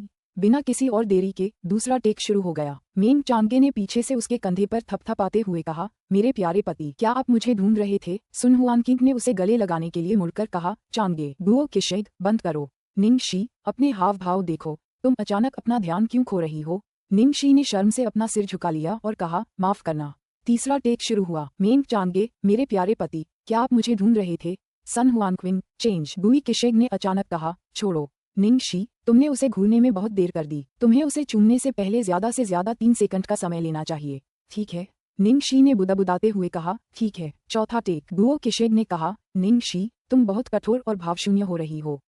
तुम क्या देख रही हो? और फिर 5वीं बार हुआ और छठा। अंत में निंगशी को लगातार 6 बार बुरा अनुभव हुआ। यहाँ तक कि जियांग मुये भी लगभग टूट ही गया था और उसने शौचालय में चिल्लाना शुरू कर दिया, यार, मुझे दिल का दौरा पड़ने वाला है। तुम मुझे चूमोगे या नहीं? क्या तुम जल्दी नहीं कर सकते? निंगशी ने झुंझलाहट में अपने बाल खींचे। मुझे ही दिल का दौरा पड़ने वाला है। क्या तुम अपने चाचा को जाने नहीं दे सकती? उनका मुझे घूरना एक्सरे स्क्रीनिंग जैसा है। कौन ऐसे चूम सकता है? जियांग मुये ने उपहास किया, वह तुम्हारे लिए आया था। मैं उसे जाने से रोकने के लिए क्या कर सकता हूँ? निंगशी ने झुंझलाहट में अपनी वेग उतार दी। धिक्कार है, मैं सचमुच इसे बर्दाश्त नहीं कर सकती। अरे, अपनी इज्जत का ध्यान रखना, जियांग मुये ने चेतावनी दी। निंगशी इतने दबाव में अपना आपा खोने ही वाली थी। उसने उसे इतना चिड़चिड़ा पहले कभी नहीं देखा था। एक अलग दृष्टिकोण से ये भी कहा जा सकता है कि लू टिंगजियाओ का उन पर काफी प्रभाव था। जितना उसने सोचा था उससे कहीं अधिक महत्वपूर्ण। कम से कम पहले तो किसी और ने उनके अभिनय प्रदर्शन को प्रभावित नहीं किया था। पसीने से तरबतर गुओ किशेग निंगशी को कुछ सलाह देने के लिए शौचालय में दाखिल हुआ। निंगशी, आज तुम्हें क्या हो गया है?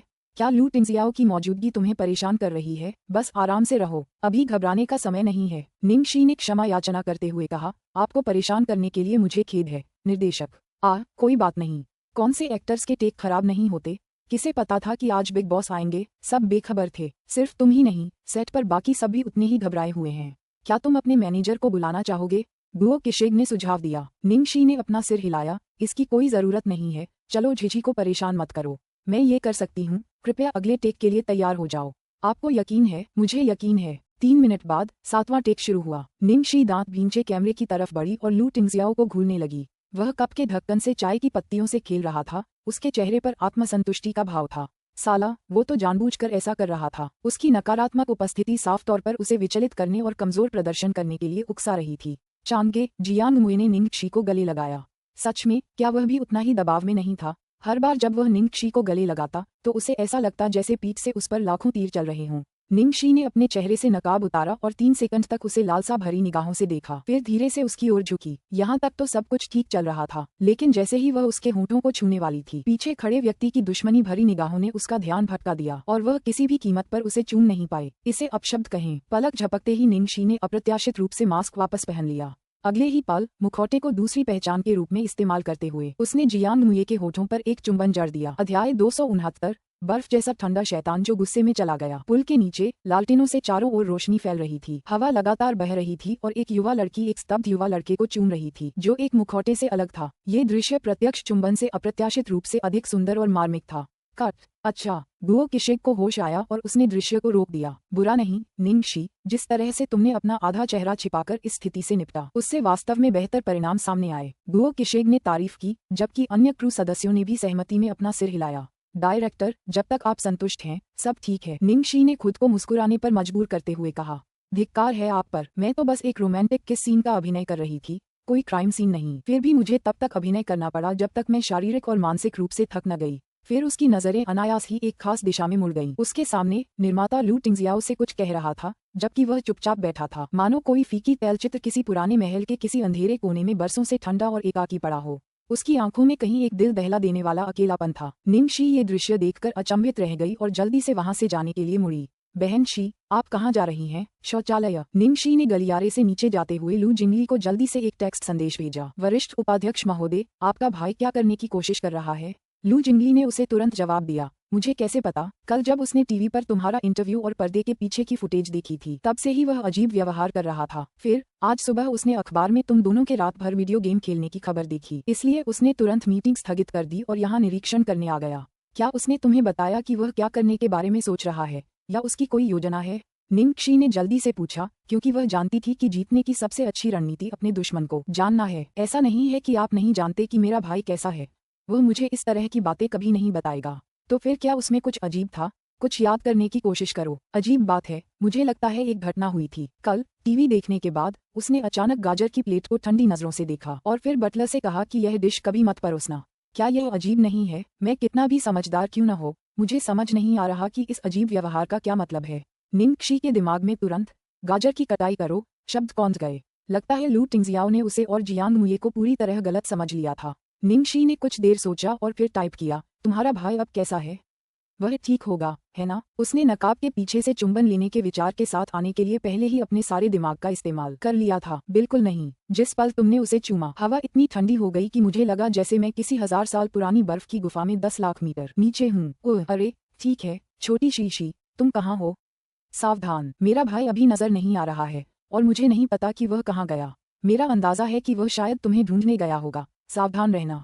जैसे ही निंगक्षी ने लू जिंगली का आखिरी वाक्य पढ़ना समाप्त किया, उसके पीछे से एक छाया दिखाई दी और कोई उसे जबरदस्ती खींच रहा था। उसने महसूस किया कि कोई हाथ उसकी कमर को जकड़ रहा है और जब दुनिया उसके चारों ओर घूम रही थी तभी उसे शौचालय में धकेल दिया गया और उसने दरवाजा बंद होने की आवाज सुनी। फिर उसने महसूस किया कि उसकी पीठ दरवाजे से जोर से दब गई है और इससे पहले कि वह दर्द से चिल्ला पाती, उसकी आवाज एक गर्म, पागल और भूखे मुंह से दब गई। उस समय क्योंकि निंगक्षी मुश्किल से सांस ले पा रही थी, उसके दिमाग में एक ही विचार आया, धिक्कार है तुम पर लू जिंगली, तुमने ये जानबूझकर किया है ना? उसने जोर से कहने से इनकार कर दिया, आप मुझे पहले चेतावनी दे सकते थे। अध्याय 270 एक तरकीन चुंबन। शुरू से ही वह लू टिंगजियाओ को एक गंभीर और संयमित सज्जन के रूप में सोचती रही थी। फिर भी यह चुंबन अत्यावश्यक, लगभग जंगली और आदिम था। उसकी कमर पर पकड़ लोहे जैसी थी और उसके होंठ काटे जा रहे थे, जिससे उसके मुंह में अपने ही खून का धातुई स्वाद भर गया था।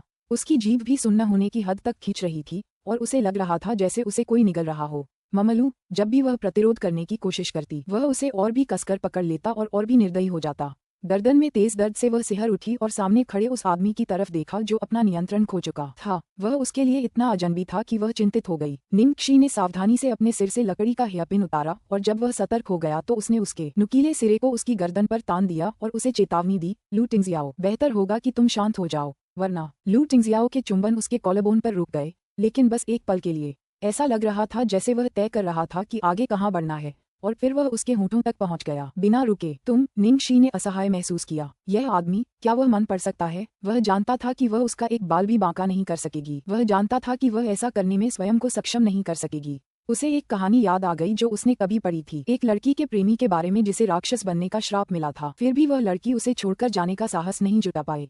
उसने उसे अपना खून पसीना भी दे दिया ताकि वह स्थानीय गांव वालों को नुकसान न पहुंचाए और इस प्रक्रिया में मारा न जाए। कहानी पढ़कर उसे लगा कि लड़की बिल्कुल बेवकूफ है, लेकिन अब वह खुद वही बेवकूफ बन चुकी थी। लू टिंगजियाओ के चुंबन बार बार उसके संवेदनशील कान पर टिके रहे। तभी निंगक्षी को आखिरकार जल्दी से कहने का मौका मिला, लू टिंगजियाओ, क्या तुम मुझसे किया वादा भूल गई हो, या तुम अपना वादा तोड़ रही हो? जब उसने उसकी आवाज सुनी तो उसकी आंखों में कुछ तार्किकता आ गई और वह धीमे स्वर में कहने से पहले रुका, निरीक्षण। निंगक्षी यह सुनकर लगभग हंस पड़ी। निरीक्षण? तुम्हारे जैसा निरीक्षण कौन करता है? तुम्हारे बैठे रहने से कौन अपनी एक्टिंग से विचलित नहीं होगा? व्यावसायिकता, उन्होंने नीरसता से उत्तर दिया। क्या तुम ये कहना चाह रहे हो कि मैं पेशेवर नहीं हूँ?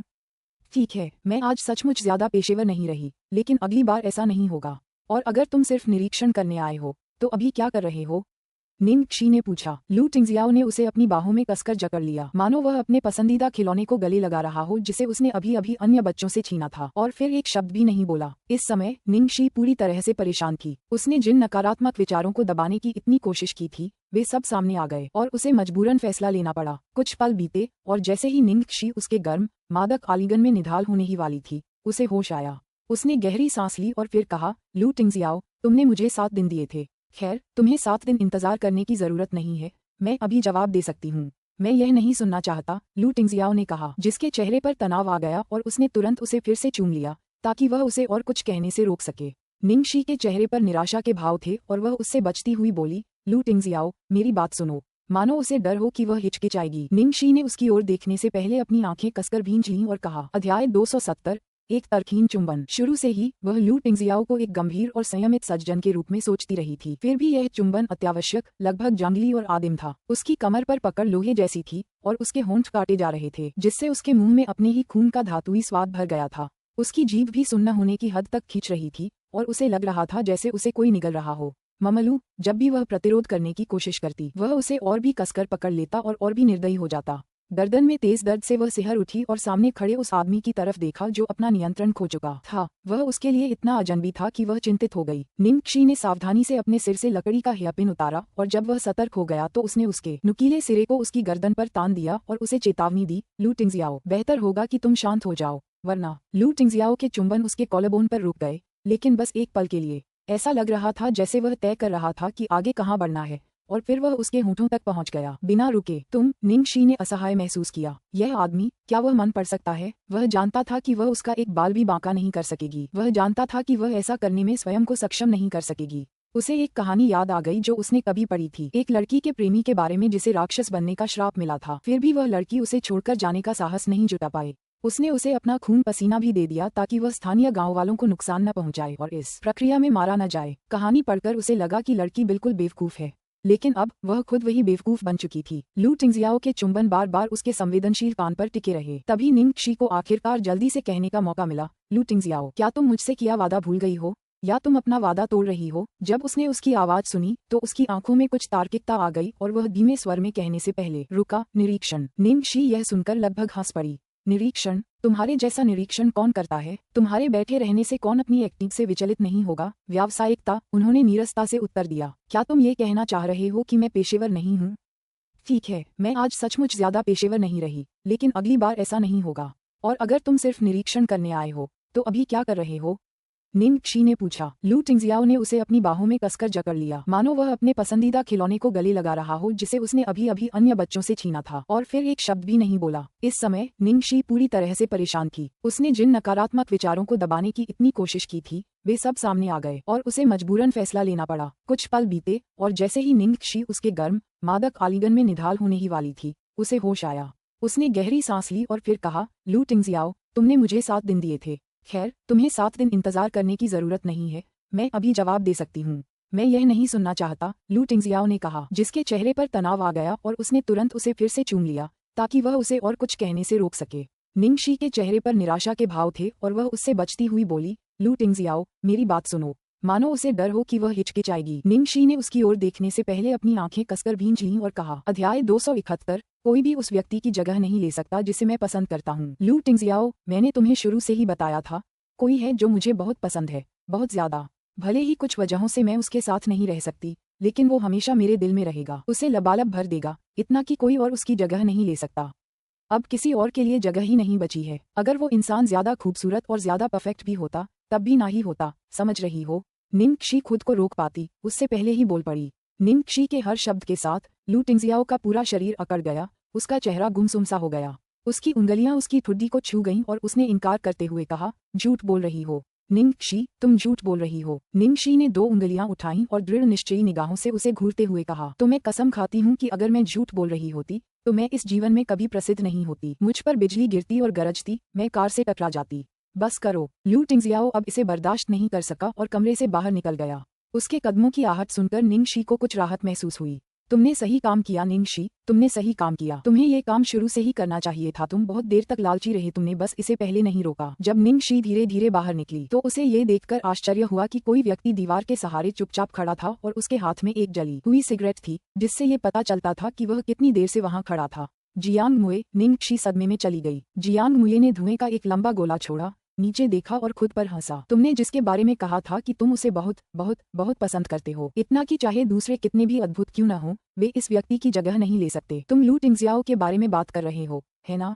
हाँ, ऐसा कम ही होता है कि लू टिंगजियाओ, जो आमतौर पर काफी चतुर होती है, इस बात से मूर्ख बन सके। निंगक्षी चुप रही। जियांग मुए ने अपना सिर घुमाकर निंगक्षी की ओर देखा और धीरे से कहा, तुमने ही उसे अस्वीकार किया था, फिर भी ऐसा लगता है कि तुम उससे भी बदतर स्थिति में हो। बहुत समय हो गया था उसे इस तरह देखे हुए। ऐसा लग रहा था जैसे वो किसी की पुण्यतिथि पर आई हो, एक अंधेरे आभामंडल में डूबी हुई, जहाँ न तो रोशनी थी और न ही ऊर्जा। जियांग मुए को अचानक समझ नहीं आया कि क्या कहे और उसने निराश होकर एक और सिगरेट सुलगा ली।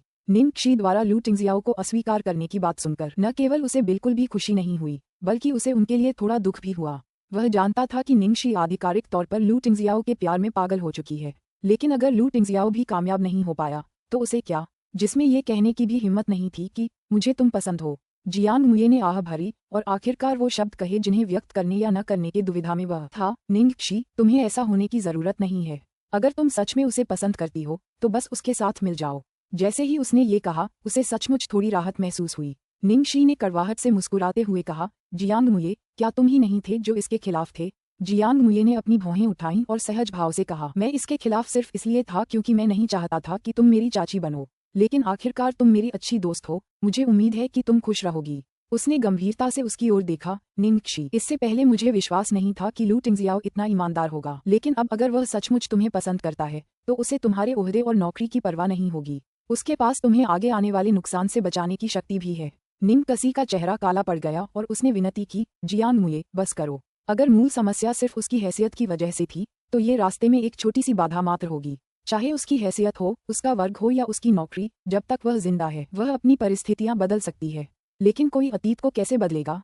वह उसे कैसे बदल सकती है? वह इस तथ्य को कैसे बदल सकती है कि 5 साल पहले उसके साथ बलात्कार हुआ था और उसने एक नाजायज बच्चे को जन्म दिया था। अध्याय 272। ये खत्म हो गया है। जब लू टिंगजियाओ वापस लौटी तो लू जिंगली को पता चल गया कि यह आधिकारिक तौर पर खत्म हो गया है। आसमान गिर रहा था। उनके भाई का रूप उस समय से भी ज्यादा डरावना था जब उन्होंने सालों पहले कंपनी की कमान संभाली थी। उस समय उनके पिता अचानक गंभीर रूप से बीमार पड़ गए थे और कई बार मौत के कगार पर पहुंच गए थे। सबकी नजर उत्तराधिकारी के पद पर थी, यहाँ तक कि कुछ लोगों ने तो भाई बहनों को अलग करने की भी कोशिश की, जिससे परिवार के साम्राज्य में काफी खून खराबा हुआ। उस समय लू टिंगजियाओ में कोई भावना नहीं थी। वे रिश्तेदारी के सभी अर्थों को भूल गए और यहाँ तक कि लू परिवार के साम्राज्य के भीतर परेशानी पैदा करने की कोशिश करने वालों को हराने के लिए कठोर साधनों का भी इस्तेमाल किया। अब लू टिंगजियाओ एक ऐसे जानवर के समान था जो अभी अभी नींद से जागा हो और जानलेवा भावना से भरा हुआ था। लू जिंगली ने पहले तो उसे दिलासा देना चाहा, लेकिन लू टिंगजियाओ ने घर की सभी नौकरानियों को भगा दिया और खुद को बंगले में अकेला बंद कर लिया। उसने ये भी निर्देश दिया कि उसके अलावा किसी को भी अंदर आने की इजाजत न हो। लू जिंगली को डर था कि उसके साथ कुछ हो जाएगा। उसे डर था कि वह घर को भी उड़ा देगा, इसलिए वह चिंतित होकर बाहर इंतजार कर रहा था। वह पूरी रात इंतजार करता रहा, फिर भी लू टिंगजियाओ अभी भी बाहर नहीं आया था। इसके अलावा कुछ और भी बुरा हुआ था। सुबह सुबह फादर लू ने व्यक्तिगत रूप से दुखी स्वर में उन्हें फोन करके पुराने घर आने को कहा। लू परिवार का पुराना निवास। लिविंग रूम में फादर लू और मदर लू उदास भाव से सोफे पर बैठे थे। लू जिंगली के दिमाग में अलार्म बजने लगा और लगभग तुरंत ही उसे अंदाजा हो गया कि क्या गलत हुआ है। सचमुच कुछ बहुत गलत हो गया था। फादर लू ने ऊंची आवाज में कहा, कमीने, मुझे समझाओ कि यहाँ क्या हो रहा है। सफेद A4 कागज और तस्वीरें पूरे फर्श पर बिखरी हुई थीं। लू जिंगली ने सरसरी तौर पर सब कुछ देखा और सब निंगक्षी की तस्वीरें और निजी जानकारी थी। निंगक्षी की पहचान उजागर हो चुकी थी। हाय, ऐसा अब क्यों हो रहा है? हर बार की तरह किस्मत सचमुच मेरे पक्ष में नहीं है। माँ लू का चेहरा दुख और गुस्से से भरा हुआ था। उन्होंने अपने छोटे बेटे को घूरते हुए डांटा, जिंगली, तुमने मुझे सचमुच निराश कर दिया है। तुम दूसरी चीजों में तो गड़बड़ कर सकते हो, लेकिन हम तुम्हारे भाई की शादी की बात कर रहे हैं। तुम इसके निहितार्थ को कैसे नहीं समझ पाए और उसे हमसे यह बात छिपाने में मदद कैसे नहीं कर पाए? मैंने सोचा था कि यह किसी अच्छे घराने, अच्छे वर्ग और रुतबे वाली लड़की होगी, लेकिन पता चला कि यह तो बस एक छोटी सी अभिनेत्री है जिसका निजी जीवन बहुत उलझा हुआ है। ऐसी लड़की हमारे लू परिवार की बहू कैसे हो सकती है और मेरे पोते पोतियों की माँ कैसे हो सकती है? फादर लू ने मेज पटकते हुए चिल्लाया। लू जिंगली कांप उठा और उसके चेहरे पर ठंडा पसीना आ गया जब उसने सोचा कि कैसे उसने लिटिल ट्रेजर को उनकी देखभाल में छोड़ दिया था। उस औरत ने तुम्हारे भाई पर क्या जादू किया, ये कि वह घमंडी लू टिंगजियाओ को अपने प्रति आकर्षित कर सकी। शुक्र है कि हमें ये बात पहले ही पता चल गई, वरना तुम दोनों ने हमें सब कुछ हो जाने के बाद ही बताया होता, है ना?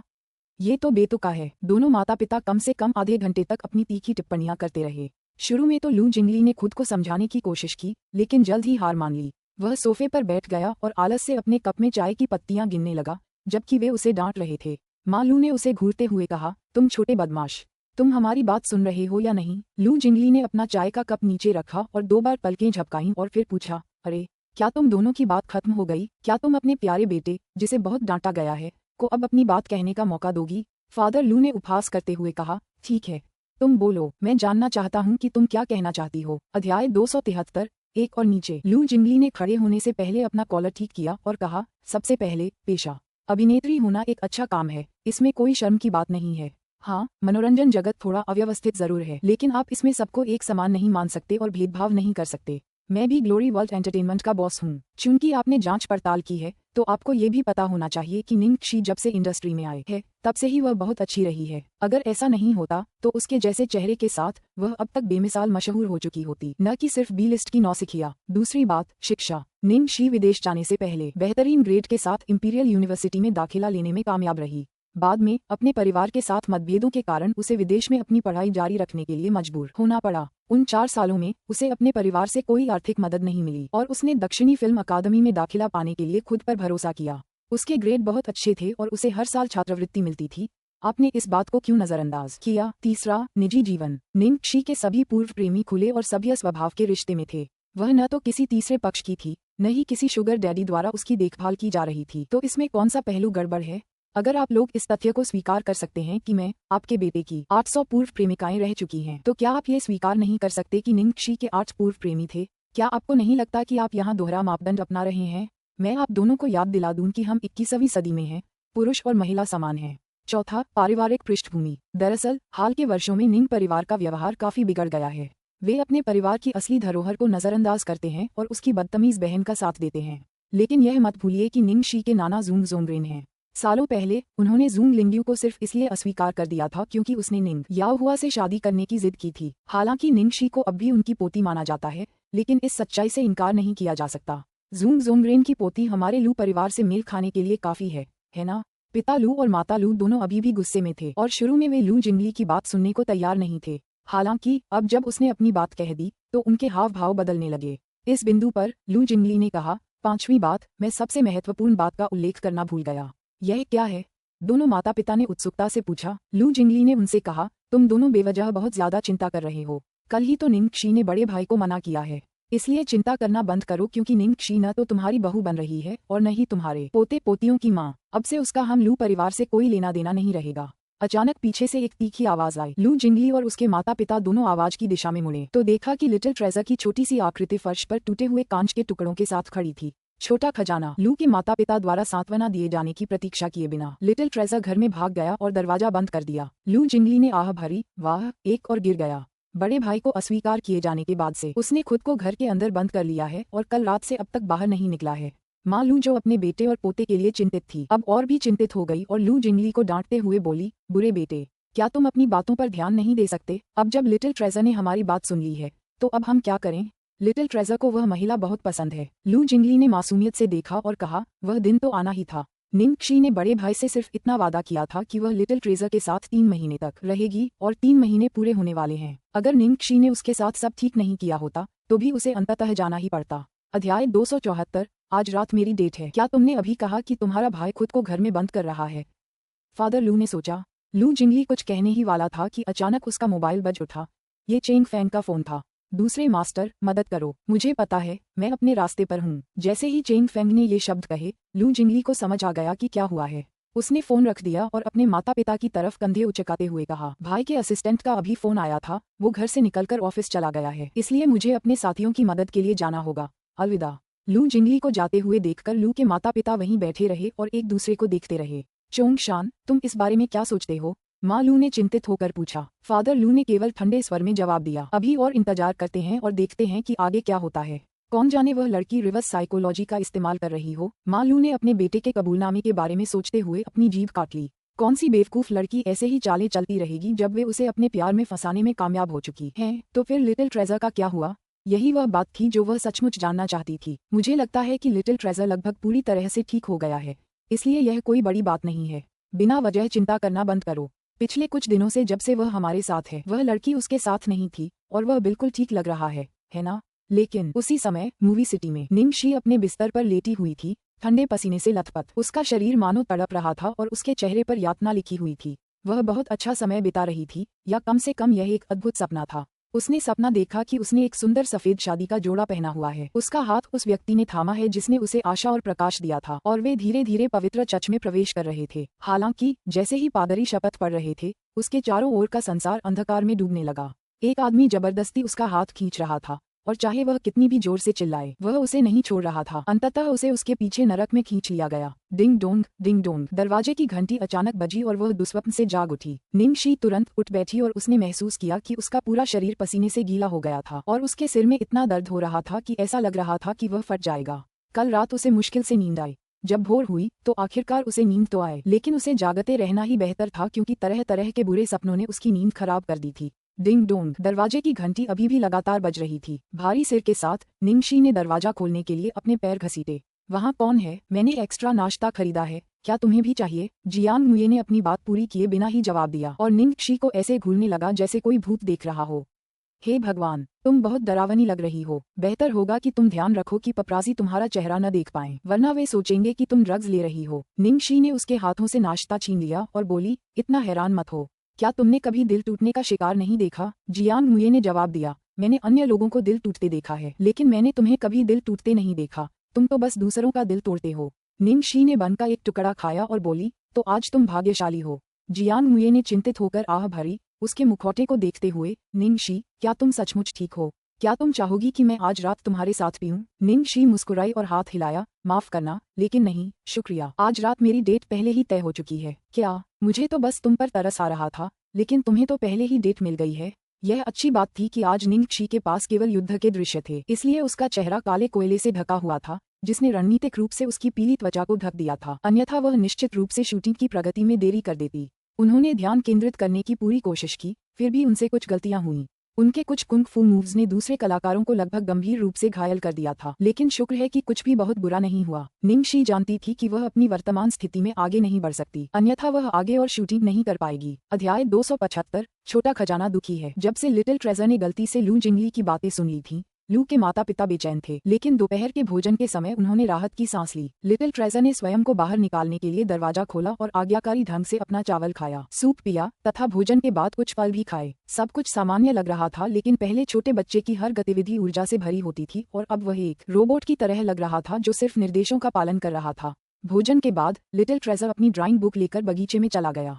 लू के माता पिता ने दूर से उस पर नजर रखी तथा ये जानने की बहुत कोशिश की कि वह छोटा लड़का क्या चित्र बना रहा है, ताकि उसके मन की बात समझ सकें, लेकिन वह छोटा लड़का बस वहीं बैठा रहा और कुछ भी चित्र बनाए बिना दूर तक देखता रहा।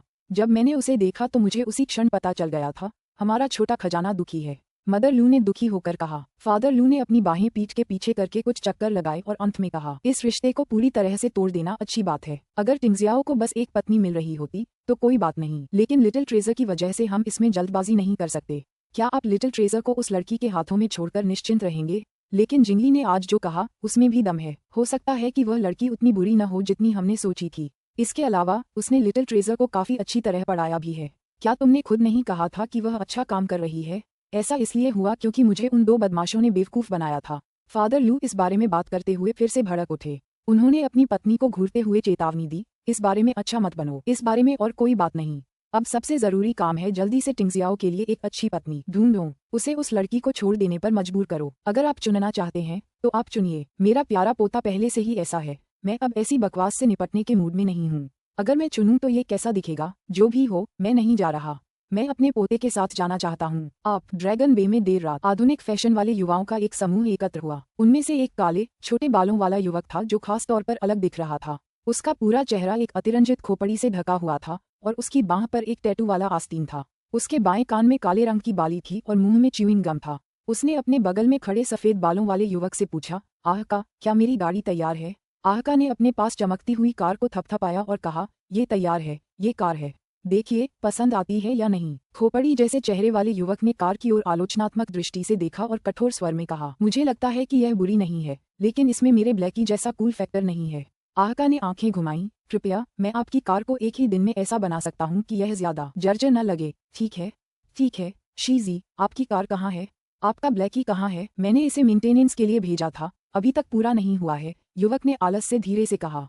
उसकी कार अभी भी लू टिंगजियाओ के पास थी। उनकी मौजूदा हालत में इसे लेना बहुत आसान नहीं था, इसलिए उसे एक और कार उधार लेनी पड़ी। आहका ने सबका ध्यान खींचने के लिए सिर हिलाया और ताली बजाई।